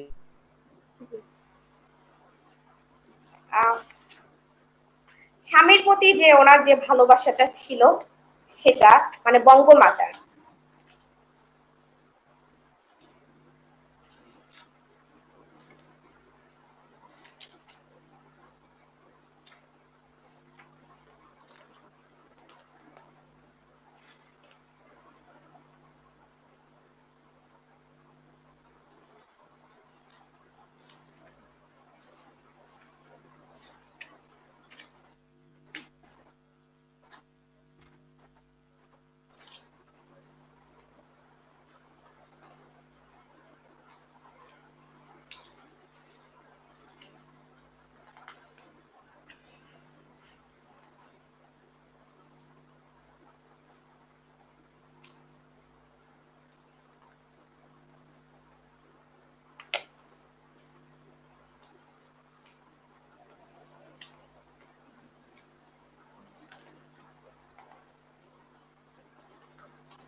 করছি আমি প্রতিভক্তি কবিতাটি। শেখ ফজিলাতুন্নেছা মুজিব প্রতিভক্তি ছিলেন বটে, অল্প বয়স থেকে স্বামীর তিনি বুদ্ধি পরামর্শ দিয়ে ভালোবাসার প্রমাণটা আরেকটিতে মেলে, নিজে হাতে রান্না করে নিয়ে যেতেন। ধন্যবাদ। সত্যি অসাধারণ। আমরা জানবো এ পর্যন্ত আপনার প্রকাশিত বইয়ের সংখ্যা জানবো, সেই সাথে লেখালেখি আপনি কতগুলো বই প্রকাশ করেছেন এবং কতগুলো বই আপনার লেখা আছে সেই সম্বন্ধে যদি একটু আপনার আমাদের উদ্দেশ্যে আপনি বলেন। যে আমার বই, এটা ফার্স্ট বই তো দেখাইলাম, এটা আমার জ্বলন্ত প্রদীপ, ফার্স্ট বই এটা। আর এটা হচ্ছে আমার 13 সালে বেরিয়েছে, এটা 14তে বেরিয়েছে, রানা প্লাজারের ভবনধস, সেটা ছোট গল্প, সাঘার ট্র্যাজেডি। আর এই ফাঁকে আমি লিখে গেছি যৌথ বই। এটা হচ্ছে আমি পড়াশোনার পাশাপাশি করেছি, কারণ এই বইয়ের লেখা যৌথ বইগুলো, এই একক বই, এটা আমরা এই সময় আমি যখন লিখি তখন আমি 12তে ইন্টার দিয়েছি, ইন্টার দিয়ে তখন আমি লেখালেখিটা শুরু করি। আর 13তে আমার বইটা প্রকাশ পায়। তখন আমি কোনো গ্রাজুয়েশনে আমার কোনো ফর্ম হয়নি, ভর্তি ওটা হয়নি। তারপরে বই প্রকাশের পরে আমি গ্রাজুয়েশন কমপ্লিট সাথে সাথে আমি যৌথ বইগুলো করেছি, করে এখন আমি এলএলবি স্টুডেন্ট। পড়াশোনার পাশাপাশি আমি লিখছি, লেখালেখিটা আমি চালাই যাচ্ছি। আমার একক এই 3টা বই। আর হ্যাঁ, বঙ্গমাতা 2018 সালে বের হয়েছে। আর এর মধ্যে আর একক বইতে হাত দেইনি, পাণ্ডুলিপি করছি। আর যৌথ বইয়ের কাজ করছি, যৌথ বইয়ের সাথে। যৌথ বই আমার প্রকাশিত 23টা বই। আচ্ছা, অসাধারণ। আপনার 3টে একক বই এবং 23টি যৌথ কাব্য, যৌথ গ্রন্থে বই লেখা বেরিয়েছে, সত্যি অসাধারণ। আর সত্যি সবার লেখক হওয়ার লেখক বা কবি হওয়ার পিছনে সবার একটা উদ্দেশ্য থাকে, যে আমার একটা একক বই বের হবে আর বইয়ের পাতায় আমার লেখা বের হবে। আর এমনটা আমরা সবাই আশা করি যারা লেখি। সত্যি তাদের আশাগুলো পূরণ হোক, এবং অনেক সুন্দর সুন্দর লেখা আমাদের উপহার দিক। আর যেমনটা আপনি দিচ্ছেন, মনিরুল দিচ্ছে, আরো যারা লিখেন তারা দিচ্ছে। আর এ পর্যায়ে মনিরুলের কাছে যাব, তার আগে আমরা কমেন্ট গুলো আরেকটু দেখে নিব। মোহাম্মদ এনামুল ইসলাম, তিনি আবার লিখেছেন, আপুর কথাগুলো অনেক ভালো লাগলো। আপু তরুণ সমাজের জন্য আইডল। সত্যি আপু আমাদের জন্য আইডল। আপুর সম্বন্ধে আমরা জানা এখনো ভালো মতো জানি না, হয়তো তারা আপুকে চিনি না, তবে এখন থেকে আমরা যা চিনছি বা চিনবো, আপুর সম্বন্ধে জানবো, আর আপুর আরো সুন্দর সুন্দর লেখা পড়বো। আপুর জন্য অনেক শুভকামনা এনামুল এর জন্য। আহ মনুর সরাবনি হয়তো বা তাদের বন্ধুদের বা শুভাকাঙ্ক্ষীদের সবাইকে ধন্যবাদ জানিয়েছেন, আমিও ধন্যবাদ জানাই। সাজিয়া ইসলাম দিবা, তিনি লিখেছেন, শুভকামনা রইল আপু। অবশ্যই আপু, আপনার জন্য শুভকামনা, সাথে আপুর জন্য তো শুভকামনা থাকবেই। নাইম আহমেদ, তিনি লিখেছেন, সঞ্চালক মহাশয়ের কাছে একটা কবিতা আবৃত্তি শুনতে চাই। আহ কি বলবো, সত্যি যাই হোক, আমি চেষ্টা করব, তবে কথা দিতে পারছি না। এবার নাইম আহমেদ, তিনি আবার লিখেছেন, চমৎকার আবৃত্তি। ধন্যবাদ আপনাকে, অনেক ধন্যবাদ। অনেকক্ষণ ধরে আপনি শুনছেন, আশা করছি শেষ পর্যন্ত থাকবেন। এমডি খোকন ইসলাম, তিনি লিখেছেন, ভালো। অনেক ধন্যবাদ ভাই আপনাকে। আশা করছি শেষ পর্যন্ত থাকবেন এবং আমাদের সবার জন্য দোয়া করবেন। আপনার জন্য অনেক শুভকামনা। জয় লালা, প্রিয় ছোট ভাই, একজন বিতার্কিক এবং এও একজন উপস্থাপক, তিনি লিখেছেন, শুভকামনা, কথাগুলো বেশ ভালো, কবিতা কবির সাথে বেড়ে উঠুক প্রজন্ম থেকে প্রজন্ম। সত্যি এমনটাই আমরা সবাই চাই। কবিতার সাথে মানুষের যে সম্পর্ক, সেটা প্রজন্ম ধরে চলে আসছে এবং চলে যাক, এবং মানুষের যে অবহেলিত মানুষের কথাগুলো আরো বেশি করে উঠে আসুক কবিতার মাধ্যমে, এমনটাই আশা করি। অনেক ধন্যবাদ আপনাকে। দীপক চন্দ্র, তিনি লিখেছেন, অসাধারণ দাদা। অনেক ধন্যবাদ আপনাকে দাদা, আশা করছি শেষ পর্যন্ত থাকবেন। এমডি সুমন, তিনি লিখেছেন, একটা প্রেমের কবিতা বলো মনিরুল। আচ্ছা, আমরা এবার মনিরের কাছ থেকে অবশ্যই একটা প্রেমের কবিতা শুনবো। আর পরে নাইম আহমেদ। পড়ে ফেলছি কবিতাগুলো। এরপর সাজু ভাই সাজু, তিনি লিখেছেন, মনির, তুমি কবিতা কবে লেখা চালু করছো? সত্যি মনিরুল অনেকদিন থেকে কবিতা লিখে। হয়তো আপনি জানেন না, তার এখনকার মনিরের কাছ থেকে আপনি কবিতা শুনবেন, তার সাথে দেখা করবেন, তিনি আপনাকে অবশ্যই কবিতা শোনাবেন। এরপর রাতুল রয়, তিনি একটু অসাধারণ আবদার করেছেন, যেটা আমাদেরও মনের একটা কথা। সেমি আপুর কাছ থেকে একটা গান শুনতে চাই। অবশ্যই আমরা সেমি আপুর কাছ থেকে আবেদন রাখলাম, তিনি যদি পারেন তো আমাদের অবশ্যই গান শোনাবেন। অনেক ধন্যবাদ রাতুল রয়। মোহাম্মদ এনামুলও তেমনটাই বলেছেন, একটা তিনিও তার সুরেই বলেছেন যে একটা শোনাবেন, গান শোনাবেন। অবশ্যই আপুর কাছ থেকে আমরা জানতে শুনতে চাইবো গান। জাহিদ হাসান বাদন ভাই লিখছেন, তুমি যে নতুনদের এই অনুপ্রেরণা, তোমার কথার বলিতে ফুটে উঠলো বঙ্গমাতার চিন্তা চেতনা, তাই তোমাকে জানাই সিমি ভালোবাসার সংবর্ধনা। সত্যি অসাধারণ। আপু সম্বন্ধে আমি কি বলবো, এই কিছু এই অল্প সময়ের মধ্যে আপু সম্বন্ধে যা জানছি, আসলে সত্যি আমি মুগ্ধ হয়ে যাচ্ছি। আসলে আপনি যা বলেছেন সত্যি অসাধারণ। আপনাকে অনেক ধন্যবাদ জাহিদ হাসান বাদন ভাই, আশা করছি শেষ পর্যন্ত থাকবেন এবং আমরা আরো আপুর অনেক কবিতা শুনবো, আরো জানবো আপু সম্বন্ধে। অনেক ধন্যবাদ আপনাকে। এরপর মোহাম্মদ এনামুল হক ভাই, তিনি লিখেছেন শুভকামনা রইল। অনেক ধন্যবাদ ভাই, আপনি অনেক ভালো লিখেন, আপনার লেখাগুলো আরো ভালো হোক। আপনার জন্য অনেক শুভকামনা। তিনি আবার লিখেছেন, অভিনন্দন কবি সকল। আপনাকে অনেক অভিনন্দন ভাই, আশা করছি আমাদের সাথে এভাবেই থাকবেন। সাজিয়া ইসলাম দিবা, তিনি লিখেছেন, অনেক উপভোগ করছে অনুষ্ঠান। অনেক ধন্যবাদ, আপনারা উপভোগ করতে পারলেই আমরা সার্থক, আমাদের অনুষ্ঠান সার্থক। অনেক কৃতজ্ঞতা, আশা করছি শেষ পর্যন্ত থাকবেন। তিনি আবার লিখেছেন, অতিথি ও সম্পাদক সবার জন্য শুভকামনা রইল। অনেক ধন্যবাদ, আপনার জন্য অনেক শুভকামনা এবং অনেক কৃতজ্ঞতা রইল। তিনি আবার লিখেছেন, হয়তোবা এডিট করে লিখেছেন, ওইখানে তিনি ভুল করে সম্পাদক লিখে ফেলছিলেন। সঞ্চালক ও অতিথি সবার জন্য শুভকামনা রইল। অনেক ধন্যবাদ আপনাকে। তো এবার আমরা আপুর কাছ থেকে গান শুনতে চাইবো একটু পরে, তার আগে মনিরুলের কাছ থেকে যাব। মনিরুলের কাছ থেকে একটা আমরা প্রেমের কবিতা শুনবো।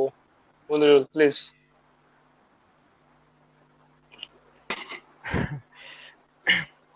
আমার জন্য প্রেমের কবিতাটি শোনার জন্য আহ, আমাকে রিকোয়েস্ট করেছেন আমার শ্রদ্ধেয় বড় ভাই সুমন সরকার। তিনি বাংলাদেশ নৌবাহিনীর একজন গর্বিত সদস্য। উম, আমি কবিতা শোনাচ্ছি, একটি প্রেমের কবিতা। কবিতাটি আমাদের সঞ্চালক গোকুল চন্দ্র দাদার একটি কবিতা। হুম, আশা করি সবার ভালো লাগবে। কবিতার শিরোনাম আজও ভালোবাসি তোকে, লিখেছেন গোকুল চন্দ্র রায়। তাই তুই নাকি এখন পাবলিক বিশ্ববিদ্যালয়ে একটা ইংলিশ সাহিত্যে পড়ছিস, তুমি কি ভীষণ খুশি হয়ে, সরি আমি আবার চেষ্টা করছি, তুই নাকি এখন পাবলিক বিশ্ববিদ্যালয়ে ইংলিশ সাহিত্যে পড়িস, আমি ভীষণ খুশি হয়েছি রে। আমি সর্বদাই তোর ভালো কামনা করি। আমি সেরকম কিছু করতে পারলাম না, আমি জাতীয় বিশ্ববিদ্যালয়ের অধীনে একটা কলেজে পড়ি। তোর খুব ইচ্ছে ছিল তাই না রে, আমি একটা পাবলিক বিশ্ববিদ্যালয়ে পড়ি। আমি ব্যর্থ হয়েছি রে, আমি পারিনি। জানিস, আমি কোনো বিশ্ববিদ্যালয়ে অ্যাডমিশন পরীক্ষাও দিতে পারিনি।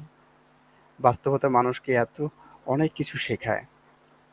যা হোক, তুই সেই থেকেই আর আমার সাথে কথা বলিস না খুব একটা, মনে আছে কি তোর সেই দিনগুলো? তুই আমাকে শুধু দেখেই থাকতিস। তুই প্রাইভেট পড়তে যেতিস, আমি দোকানে বসে থাকতাম। একদিন কি হলো, আমি খুব ব্যস্ত হয়ে কিছু একটা লিখছি, আমি খেয়ালই করিনি তুই বাইরে থেকে দাঁড়িয়ে আমাকে দেখছিস।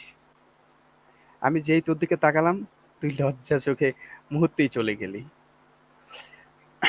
জানিস, আমি সেই থেকে মোবাইল নাম্বারটি রেখে দিয়েছিলাম অন্তরে, মাঝে মাঝে কল দিতাম তোর কণ্ঠ শোনার জন্য।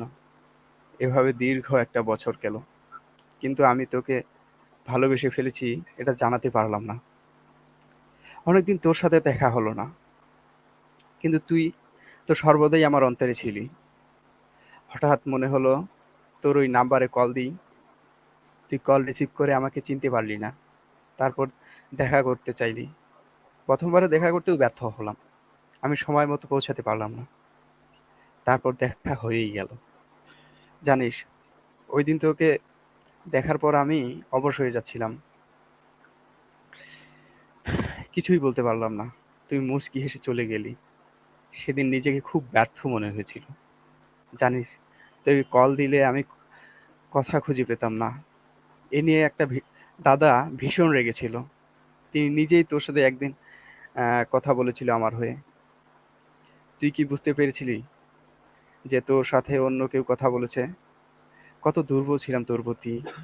ওই সময় চলে আসে নববর্ষ, স্কুল মাঠে শুরু হয় বৈশাখী মেলা। তোর সাথে অনেক দিন বিকেলে দেখা হলো। যেদিন ওই দিন আমার ভীষণ খারাপ লেগেছিল। তুই দেখা করে কোনো কিছুই বলিসনি। কিছু কিছু কিনতেও চাইলি না, বলে চলে যাব। আমি এমনিতেই তোর প্রতি খুব দুর্বল ছিলাম, তাই কিছু বলতেও পারলাম না। তারপর ইচ্ছে হলো তোকে একটা লাল গোলাপ দিব, কিন্তু ফুলটি কিনে তোর কাছে দেখা পেলাম না। তোর বাড়ির যাওয়ার রাস্তা দিয়ে বেশ কিছুক্ষণ হেঁটেছিলাম, তোর দেখা পাইনি। শেষে দেখি তুই মেলা থেকে বেরিয়ে যাচ্ছিস। তার আগেই আমি রাগ করে ফুলটি গুড়িয়ে দিয়েছি। আমি মেসে এসে দেখি তোকে কল দিয়েছিলাম, তুই বললি সরি। সরি, তবুও রাগ করতে কি বাঁচতে পারি বল? ধন্যবাদ।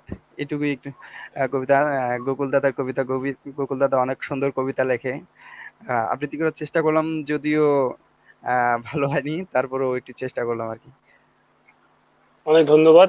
সত্যি এটা আমার জন্য কি বলবো, একটা অন্যরকম আহ, অনুভূতি ছিল যে আমার কবিতা আমি এখানে উপস্থিত থেকে আবৃত্তি করবে। যাই হোক, কবিতাটা হয়তো তোমার কাছে সেরকম ভাবে নেই, একটু এলোমেলো হয়েছে, তবে অনেক সুন্দর হয়েছে আবৃত্তি। অনেক ধন্যবাদ। কবিতাটি মূলত, এটাকে আমি সেরকম ভাবে কবিতাও বলা যায় না আসলে, গদ্যে ছন্দে লেখার মতো একটা মনের অনুভূতি প্রকাশের চেষ্টা করছিলাম এই কবিতার মাধ্যমে।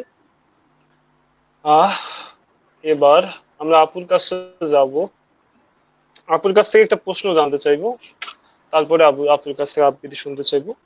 আসলে আপু, আমরা যে লেখালেখি করি, আর লেখালেখির ক্ষেত্রে বাস্তব এবং যে কাল্পনিক দুইটা জগৎ আছে, তো এই দুইটা দুইটা জগতের যে মিশ্রণ, আপনি এই দুইটা জগতের মিশ্রণটাকে কিভাবে লেখালেখির ক্ষেত্রে এই দুইটা জগৎ আমাদেরকে কিভাবে সাহায্য করবে?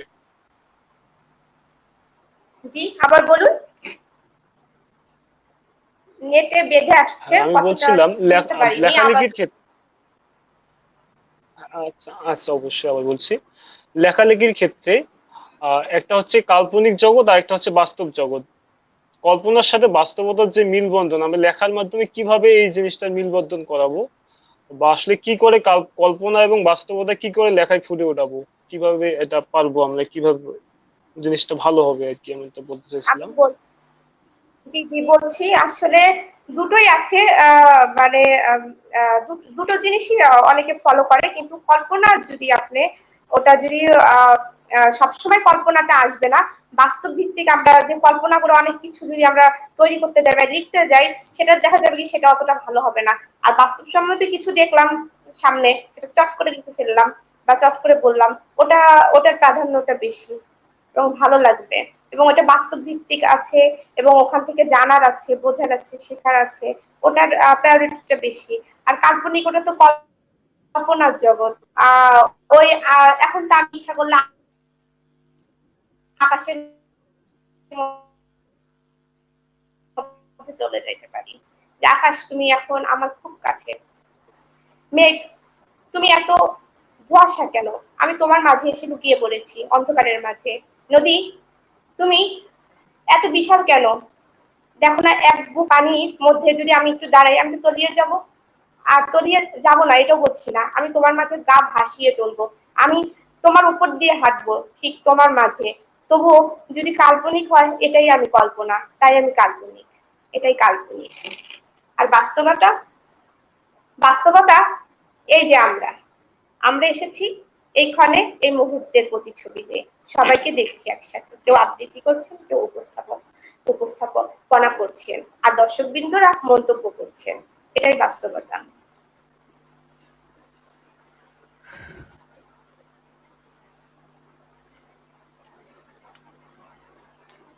অনেক সুন্দর আপু। আসলে আপনি অনেক সুন্দর করে প্রশ্নটার উত্তর দিয়েছেন।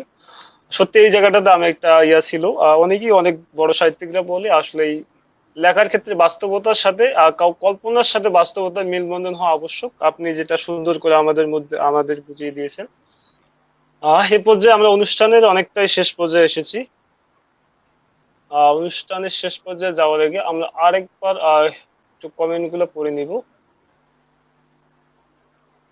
মোহাম্মদ এনামুল হক তিনি লিখেছেন, ভাই আবার লিখেছেন চমৎকার আয়োজন, অনেক ধন্যবাদ ভাই। আবার সাজিয়া ইসলাম দিবা তিনি লিখেছেন, অসাধারণ লাগলো ভাইয়া। ভাইয়া অবশ্যই, ভাইয়া অনেক ভালো আবৃত্তি করে, অনেক ধন্যবাদ আপনাকে। তিনি আবার লিখেছেন খুব ভালো লাগছে, অনেক ধন্যবাদ। আপনিও অনেক ভালো লাগা কাজ করছেন, আপনি শেষ পর্যন্ত আছেন এবং আমাদের উৎসাহ দিয়ে যাচ্ছেন। তিনি আবার আবার জাহিদ হাসান ভাই লিখেছেন, গোকুলের লেখা সুন্দর কবিতা খানি মনিরুল ভাই, আপনার আবৃত্তির মাধ্যমে সেইগুলো দর্শকদের কমল মন খানি। অনেক ধন্যবাদ ভাই, আপনি একজন অনেক কর্মনিষ্ঠ মানুষ। সত্যি আপনি আমাদের অনুষ্ঠানটি দেখছেন, আপনার এই জন্য অনেক আপনার প্রতি কৃতজ্ঞতা। আহ এ পর্যায়ে আপুর কাছে আমরা একটু যাব, আপুর কাছ থেকে শুনবো তরুণ লেখকদের উদ্দেশ্যে। মূলত আমাদের অনুষ্ঠানটা তরুণ লেখকদের নিয়েই। আহ আমাদের অনুষ্ঠানটার নাম হচ্ছে স্বাতী তারা। বিখ্যাত কবি জি জি। জীবনানন্দ দাশের একটা একটা কবিতার নাম দিয়ে আমাদের অনুষ্ঠানটির নাম।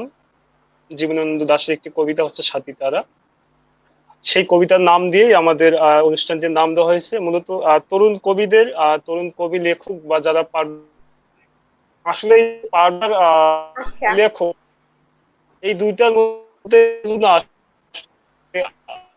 আসলে আমরা জানি যে সাহিত্যের ক্ষেত্রে যতটা মূল্যবান, ঠিক ততটাই মূল্যবান পাঠক। তো আমরা আপনার কাছ থেকে শুনবো তরুণ লেখক বা কবি, তার সাথে পাঠকদের নিয়ে কিছু কথা। জি, আবার আবার বলুন। হ্যালো। হয়তোবা নেট সমস্যার জন্য খুব একটা, হ্যাঁ জি আপু আবার বলছি। প্রবলেম, কথাগুলো বেঁধে আহ, আসছে, হ্যাঁ হ্যাঁ ওটাই আমি বলতে চাচ্ছিলাম। শুনতে শোনা যাচ্ছে না, আটকে যাচ্ছে কথাগুলো। আবার বলুন। জি আপু হ্যাঁ জি আপু অবশ্যই। আমি বলছিলাম যে লেখালেখির ক্ষেত্রে তরুণ লেখকদের ক্ষেত্রে, তরুণ লেখক বা কবিদের ক্ষেত্রে আপনার উপদেশ বা আপনি যাই বলেন, আর তার সাথে পাঠকদের জন্য আপনার ভাবনা, এই দুইটা বিষয়ে যদি একটু বলেন আপনি। আচ্ছা, হ্যাঁ, কবি নিশ্চয়ই লেখকরা নিশ্চয়ই। লিখে চলবেন। আপনারা বাস্তব ভিত্তিক, হ্যাঁ হ্যাঁ, বাস্তব ভিত্তিক কবিতাটা লিখবেন। যেমন আমরা রাস্তা দিয়ে চলি, অনেক কিছু দেখতে পাই, চট করে লিখে ফেললাম। বা বৃষ্টি পড়ছে, তখন আপনার মনটা খারাপ আছে, আপনি লিখে ফেললেন। সেটা আপনার মনটা খারাপ, ওটা আপনার বাস্তবিক মিলে গেল। আপনার মনের কাছে লেখাটা যখন সম্পূর্ণ হবে, যখন আপনি পড়বেন, তখন আপনার ভালো লাগবে। এবং আপনার ওই পড়ার সাথে যখন আপনি সেটা প্রকাশ করবেন, যখন পাঠক যখন পড়বে, তখন কিন্তু পাঠকেরও সেই একই অনুভূতিটা থাকবে। যখন দেখবেন যে আপনার লেখাটার সাথে তার একজনের না মিলুক, 5 জন আছে, 10 জন আছে, একজনের তো মিলবে। এরকম অসংখ্য কবি সাহিত্যিক যারা আছেন, কারোর না কারোর মিলে যাবে কোনো না কোনো কবিতাতে। তখন তার সাথে তার পরিচিত হয়ে যাবে, তখন সেই লেখাটা সার্থক হবে। এবং সে তখন ওই পাঠক তখন ওই লেখাটা পড়ে ওই লেখকের প্রতি অনুপ্রেরণা পাবে এবং তার বই ফলো করবে এবং আনন্দ পাবে। এবং তার জীবন ওই পাঠকের জীবনের সাথে যাতে মিলে যায়, সেটা মিলে গেলেই পাঠক হচ্ছে তখন সেটাকে প্রায়োরিটি দেবে কবিতার এবং কবিকে।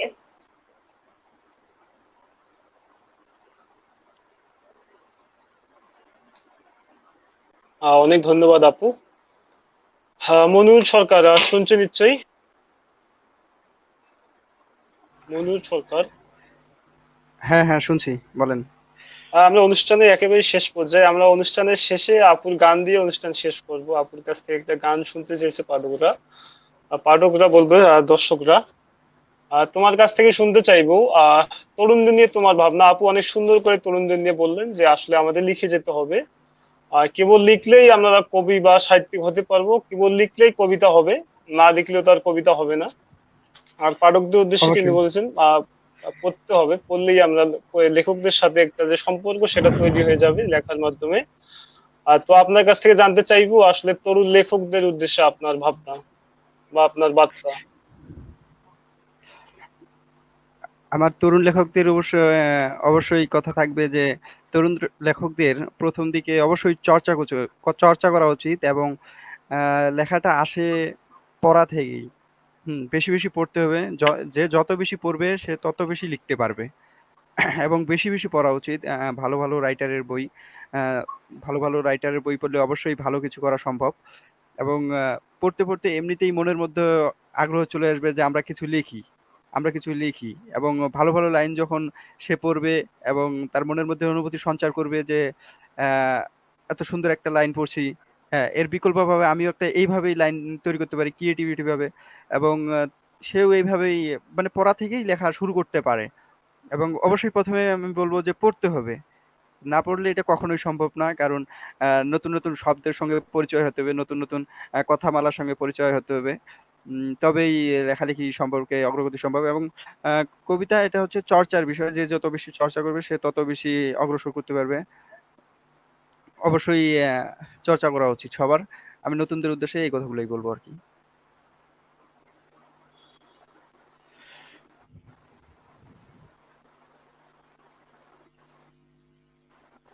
ধন্যবাদ, অনেক ধন্যবাদ মনোজ সরকার। তুমি সত্যি অসাধারণ বলেছো। আসলে বিখ্যাত কবিরাও তাই বলেন, বিখ্যাত সাহিত্যিকরাও তাই বলেন যে পড়ো, পড়ো এবং পড়ো। আসলে এই লেখালেখির ক্ষেত্রে পড়ার কোনো বিকল্প নেই। আপু এমনটা বলেছিলেন, এক সময় আপু বলেছিলেন যে আসলে পড়তে হবে, বিখ্যাত লেখকদের বই পড়তে হবে। তাহলেই তো আমরা কিছু জানতে পারবো, তাহলেই আমার মাথায় কিছু ভাবনার উদ্যোগ হবে। আর যদি আমি না পড়ি তাহলে আমি কি থেকে শুরু করব? আসলে এমনটা আরো বিখ্যাত ব্যক্তি এমনটাই বলে যে লেখা শুরু করার আগে আসলে আমি কি লিখবো এমনটা যদি মাথায় আমি কেস করে নিতে পারি, এমনটা যদি আমি চর্চা করে নিতে পারি, তাহলে আমি সুন্দর একটা লেখা লিখতে পারবো। এমনটাই বলে যে অনেক ধন্যবাদ। এই পর্যায়ে আমরা অনুষ্ঠানের অনেকটাই শেষ পর্যায়ে। আপুর কাছ থেকে একটা গান শুনতে চেয়েছেন, আপু একটা গান হবে কি? আপনার কাছ থেকে শুনতে চাই আমরা একটা গান।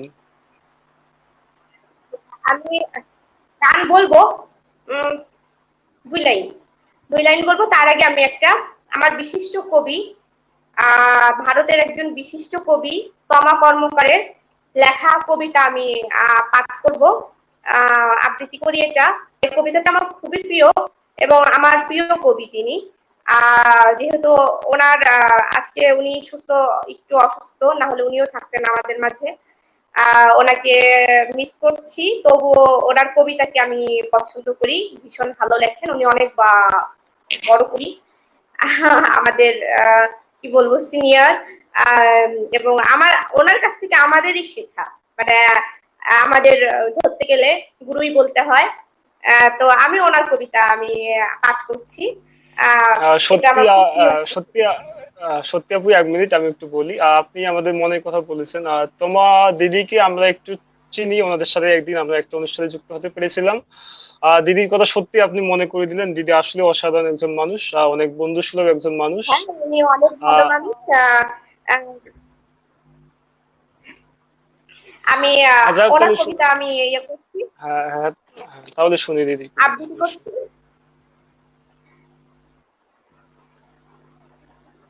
এসো না গড়ি নতুন করে, কলমে তমা কর্মকার। এসো না গড়ি নতুন করে, তোমার আমার ভালোবাসার নিক দিগন্ত ছুঁয়ে ওই আকাশে। উঠুক না নতুন করে ভালোবাসার ঝড়, সেখানে তুমি আর আমি চুক্তি করে চন্দ্রালোকের আদুরে সন্ধ্যায় স্নিগ্ধ পরশ মাখাবো গায়ে। ভোরের শিশির পড়বে ঝরে সবুজ গালিচায়, স্নানটি সেরে এলো চুলে, আসবো আমি ভেজা বসন গায়ে।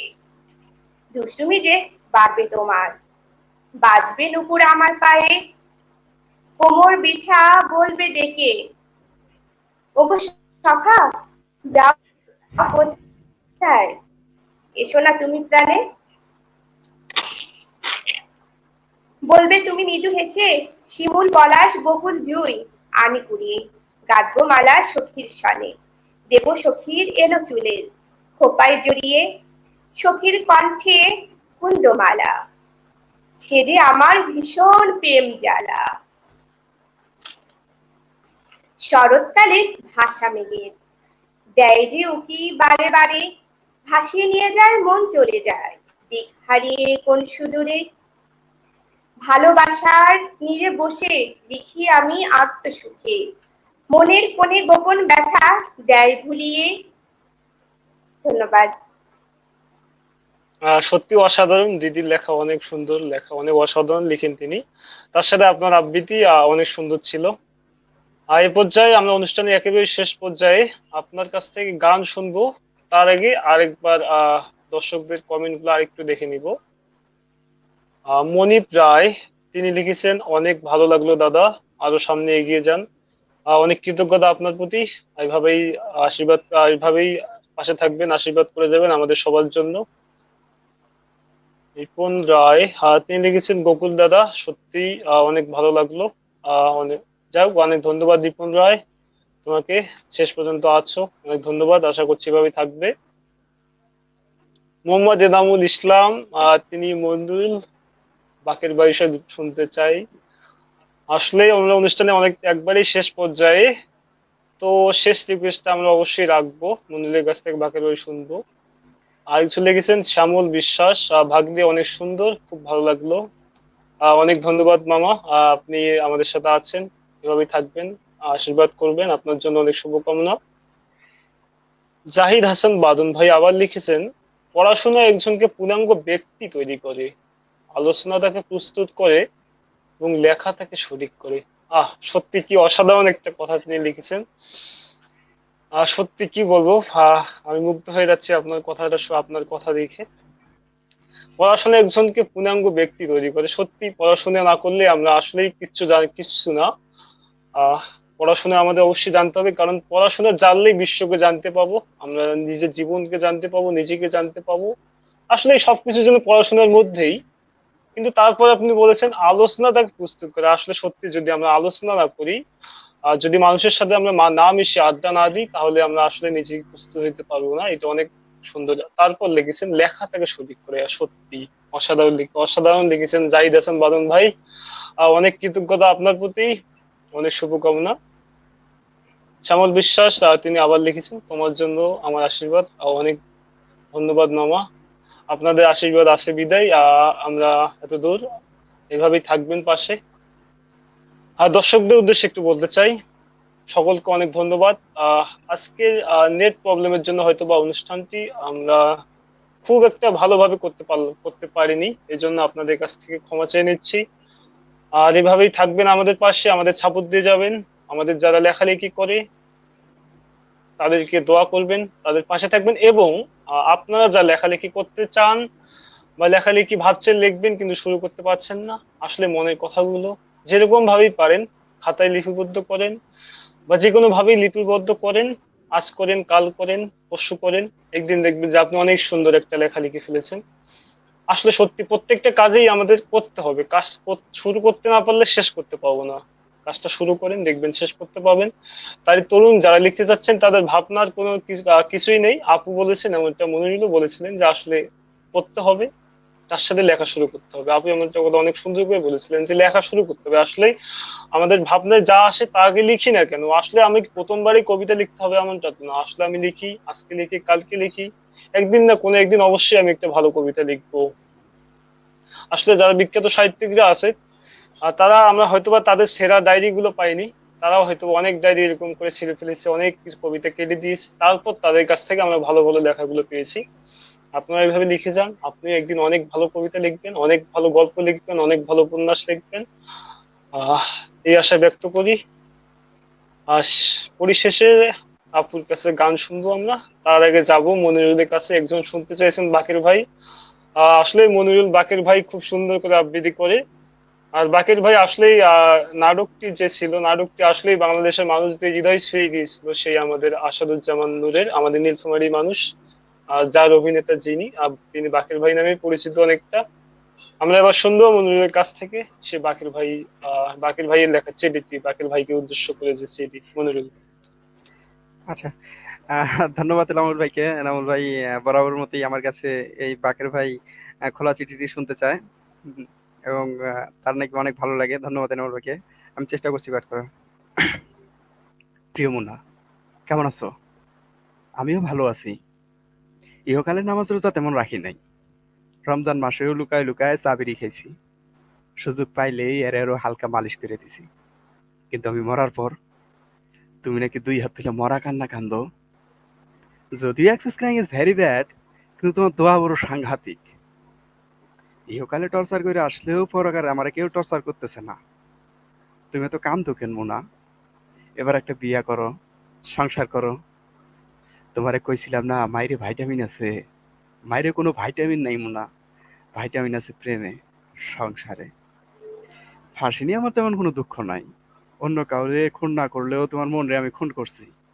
Mind murder, big murder. আগে বুঝি নাই মুনা। তোমারে স্নেহ কইরা একটা আবদার করি। এই দুনিয়া বড় উদ্যম জায়গা। বাকের চিন্তা করার মতো ফালতু কাজ এখানে মানায় না। যখন ছিলাম তখন ছিলাম, এখন তো নাই। না থাকা জিনিস আর কতদিন সাজায় রাখবা মুনা? ভুলা যাওয়ার ফার্স্ট স্টেপ হইলো পার্ডন করা। মেয়ে লোক সব পারে, কিন্তু সহজে পার্ডন করতে পারে না। আমারে তুমি পার্ডন কইরো মুনা, আমারে তুমি পার্ডন কইরো। হাও মে উড়তা যায় গানটা গাইয়া একটা লাল দুবাট্টার মতন আমারে তুমি উড়াইয়া দিও মুনা। আমার আমারে তুমি উড়াইয়া দিও। ধন্যবাদ। অনেক সুন্দর। সত্যি তুমি এই চিঠিটা যেন অন্যরকম ভাবে আবৃত্তি করো, যেন বাকির ভাই নিজেই চিঠিতে বলছিলেন। বাকির ভাই যেমনটা আমাদের সাংস্কৃতিক ব্যক্তিত্ব এবং সাবেক মন্ত্রী, সাংস্কৃতিক বিষয়ক মন্ত্রণালয়ের, এখন নীলফামারী নীলফামারীর তিনি এমপি। সত্যি তার মতো করেই যেন তুমি বলছিলে চিঠিটি। অনেক ধন্যবাদ, অনেক শুভকামনা তোমার জন্য। এভাবেই আবৃত্তি করে যাও, লিখে যাও। এবার আপুর কাছে যাব। আপুর কাছ থেকেই আমরা শেষ করব অনুষ্ঠানের। আপুর কাছে গান শুনবো। আর সেই সাথে আপুর যদি আরো কিছু বলার থাকে আপু আমাদের উদ্দেশ্যে বা লেখকদের উদ্দেশ্যে বা দর্শকদের উদ্দেশ্যে, তাও শুনবো। আপু প্লিজ।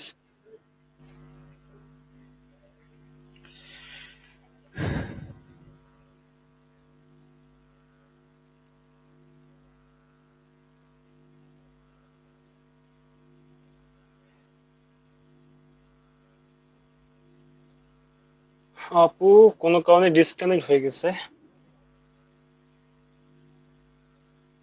আচ্ছা, আপু যদি ফিরে আসে, আপুর কাছ থেকে আমরা একটা গান শুনতে চেয়েছি, গান শুনবো। আহ তার আগে এবার আমরা মনিরুলের কাছে আবার যাই, তাই না? যেহেতু মনিরুলকে আমরা পেয়েছি আবার। মনিরুল, হ্যাঁ দাদা আরেকটা বলেন। কিছু হোক নাকি? আরেকটা কিছু হোক। হ্যাঁ, আরো একটা কিছু। না, যেহেতু আপু ডিসকানেক্ট হয়ে গেছে, যদি আপু আসে তো আপুকে যুক্ত করে নিব, আপুর কাছ থেকে আমরা গান শুনবো। আর ততক্ষণ আমরা তোমার কাছ থেকে আরেকটা কিছু, যে কোনো, তোমার প্রত্যেকটা কবিতায় যেন আজকে হৃদয় ছুঁয়ে যাচ্ছিল আমার। শুধু আমার না, দর্শকদেরও। তা আমরা কমেন্টের মধ্যে বুঝতে পেরেছি, আসলে দর্শকদের চাওয়া বুঝতে পেরেছি। প্লিজ আরেকটা যদি তুমি আমাদের। আচ্ছা, আমার খুব প্রিয় একটা কবিতা আমি এবার পাঠ করব। এটি হচ্ছে রুদ্র মোহাম্মদ শহীদুল্লাহর কবিতা। কবিতাটার শিরোনাম চলে যাওয়া মানে প্রস্থান নয়। এই কবিতাটি আমি পাঠ করব। এটা আসলে কবিতাটা পাঠ করছি শেষে, যে আমরা চলে যাচ্ছি বলেই যে অনুষ্ঠান শেষ কিংবা বাংলা সাহিত্য শেষ কিংবা আবৃত্তি শেষ, সেটা নয়। আমাদের বাংলা সাহিত্য, আবৃত্তি এবং উম, আমাদের পাঠগুলো সবসময় বাংলা হৃদয় থেকেই যাবে। আমরা আশা করি যে সবার ভালো লাগবে। তো আমি পাঠ করছি আহ রুদ্র মোহাম্মদ শহীদুল্লাহর সেই কবিতাটি। চলে যাওয়া মানে প্রস্থান নয়, বিচ্ছেদ নয়। চলে যাওয়া মানে নয় বন্ধন ছিন্ন করা আর্দ্র রজনী। চলে গেলে আমারও অধিক কিছু থেকে যাবে আমার না থাকা জুড়ে। জানি চরম সত্যের কাছে নত হতে হয় সবাইকে। জীবন সুন্দর, আকাশ বাতাস পাহাড় সমুদ্র সবুজ বনানী ঘেরা প্রকৃতি সুন্দর, আর সবচেয়ে সুন্দর এই বেঁচে থাকা। তবু কি আজীবন বেঁচে থাকা যায়? বিদায়ের সেহনাই বাজে, নিয়ে যাবার পালকে এসে দাঁড়ায় দুয়ারে। সুন্দর পৃথিবী ছেড়ে এই যে বেঁচেছিলাম, দীর্ঘশ্বাস নিয়ে যেতে হয় সবাইকে অজানা গন্তব্যে। হঠাৎ দেখে উঠে নাম না জানা পাখি, অজান্তেই চমকে উঠি। জীবন ফুরালো নাকি? এমনি করে সবাই যাবে, যেতে হবে। হুম, ধন্যবাদ দাদা। কবিতাটি এই পর্যন্তই আহ ছিল। অনেক ধন্যবাদ, অনেক সুন্দর একটা কবিতা শেষে। তো আপু আর যুক্ত হবে না, আমরা একবারই অনুষ্ঠান শেষ করে দিচ্ছি। দর্শকদেরকে আবারও স্বাগত এবং ভালোবাসা জানাচ্ছি। আপনাদের অনেক অনেক ভালোবাসা রইলো আপনাদের প্রতি। আমাদের পাশে থাকবেন। আমাদের পেজ হচ্ছে চ্যানেল ওয়াই টিভি, তার সাথে ইউটিউব চ্যানেল আছে, আপনার তোমার কল আসে, ইউটিউব চ্যানেলে এক যুক্ত মিনিট। হতে পারেন। সেই সাথে আমাদের ফেসবুক পেজ চ্যানেল ওয়াই টিভিতে চোখ রাখতে পারেন। আহ আমাদের জন্য দোয়া করবেন, আমরা যেন এভাবেই প্রত্যেকটা পর্ব করে যেতে পারি, সাহিত্যের আলো ছড়িয়ে দিতে পারি। এবং সেই সাথে আপুকে আমরা আবার পেয়েছি।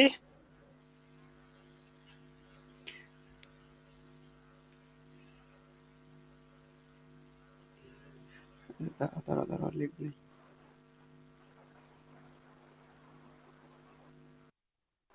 আহ আপু, আপনাকে আবারও স্বাগত।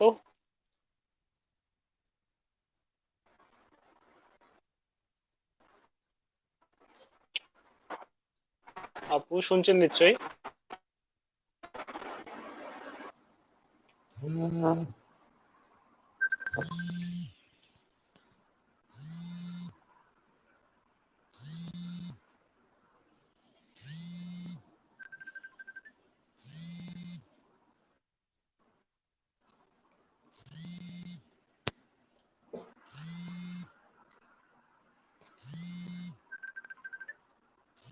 আহ আপুর হয়তো কোনো কারণে কেউ ফোন দিচ্ছে।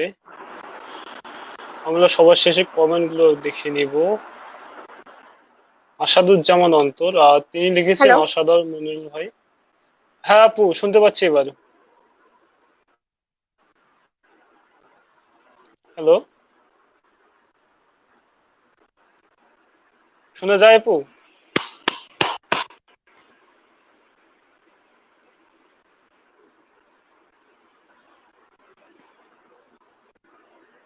তুমি যাও না কে এখানে?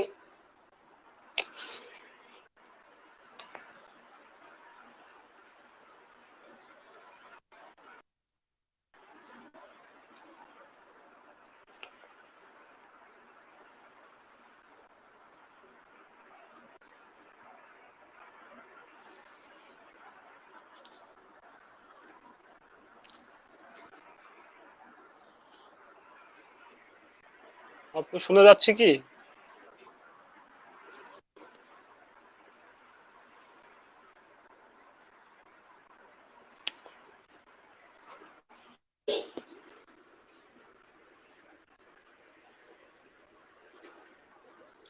যাই হোক, আপুর নেটওয়ার্ক জনিত কারণে আমরা আপুকে পাচ্ছি না।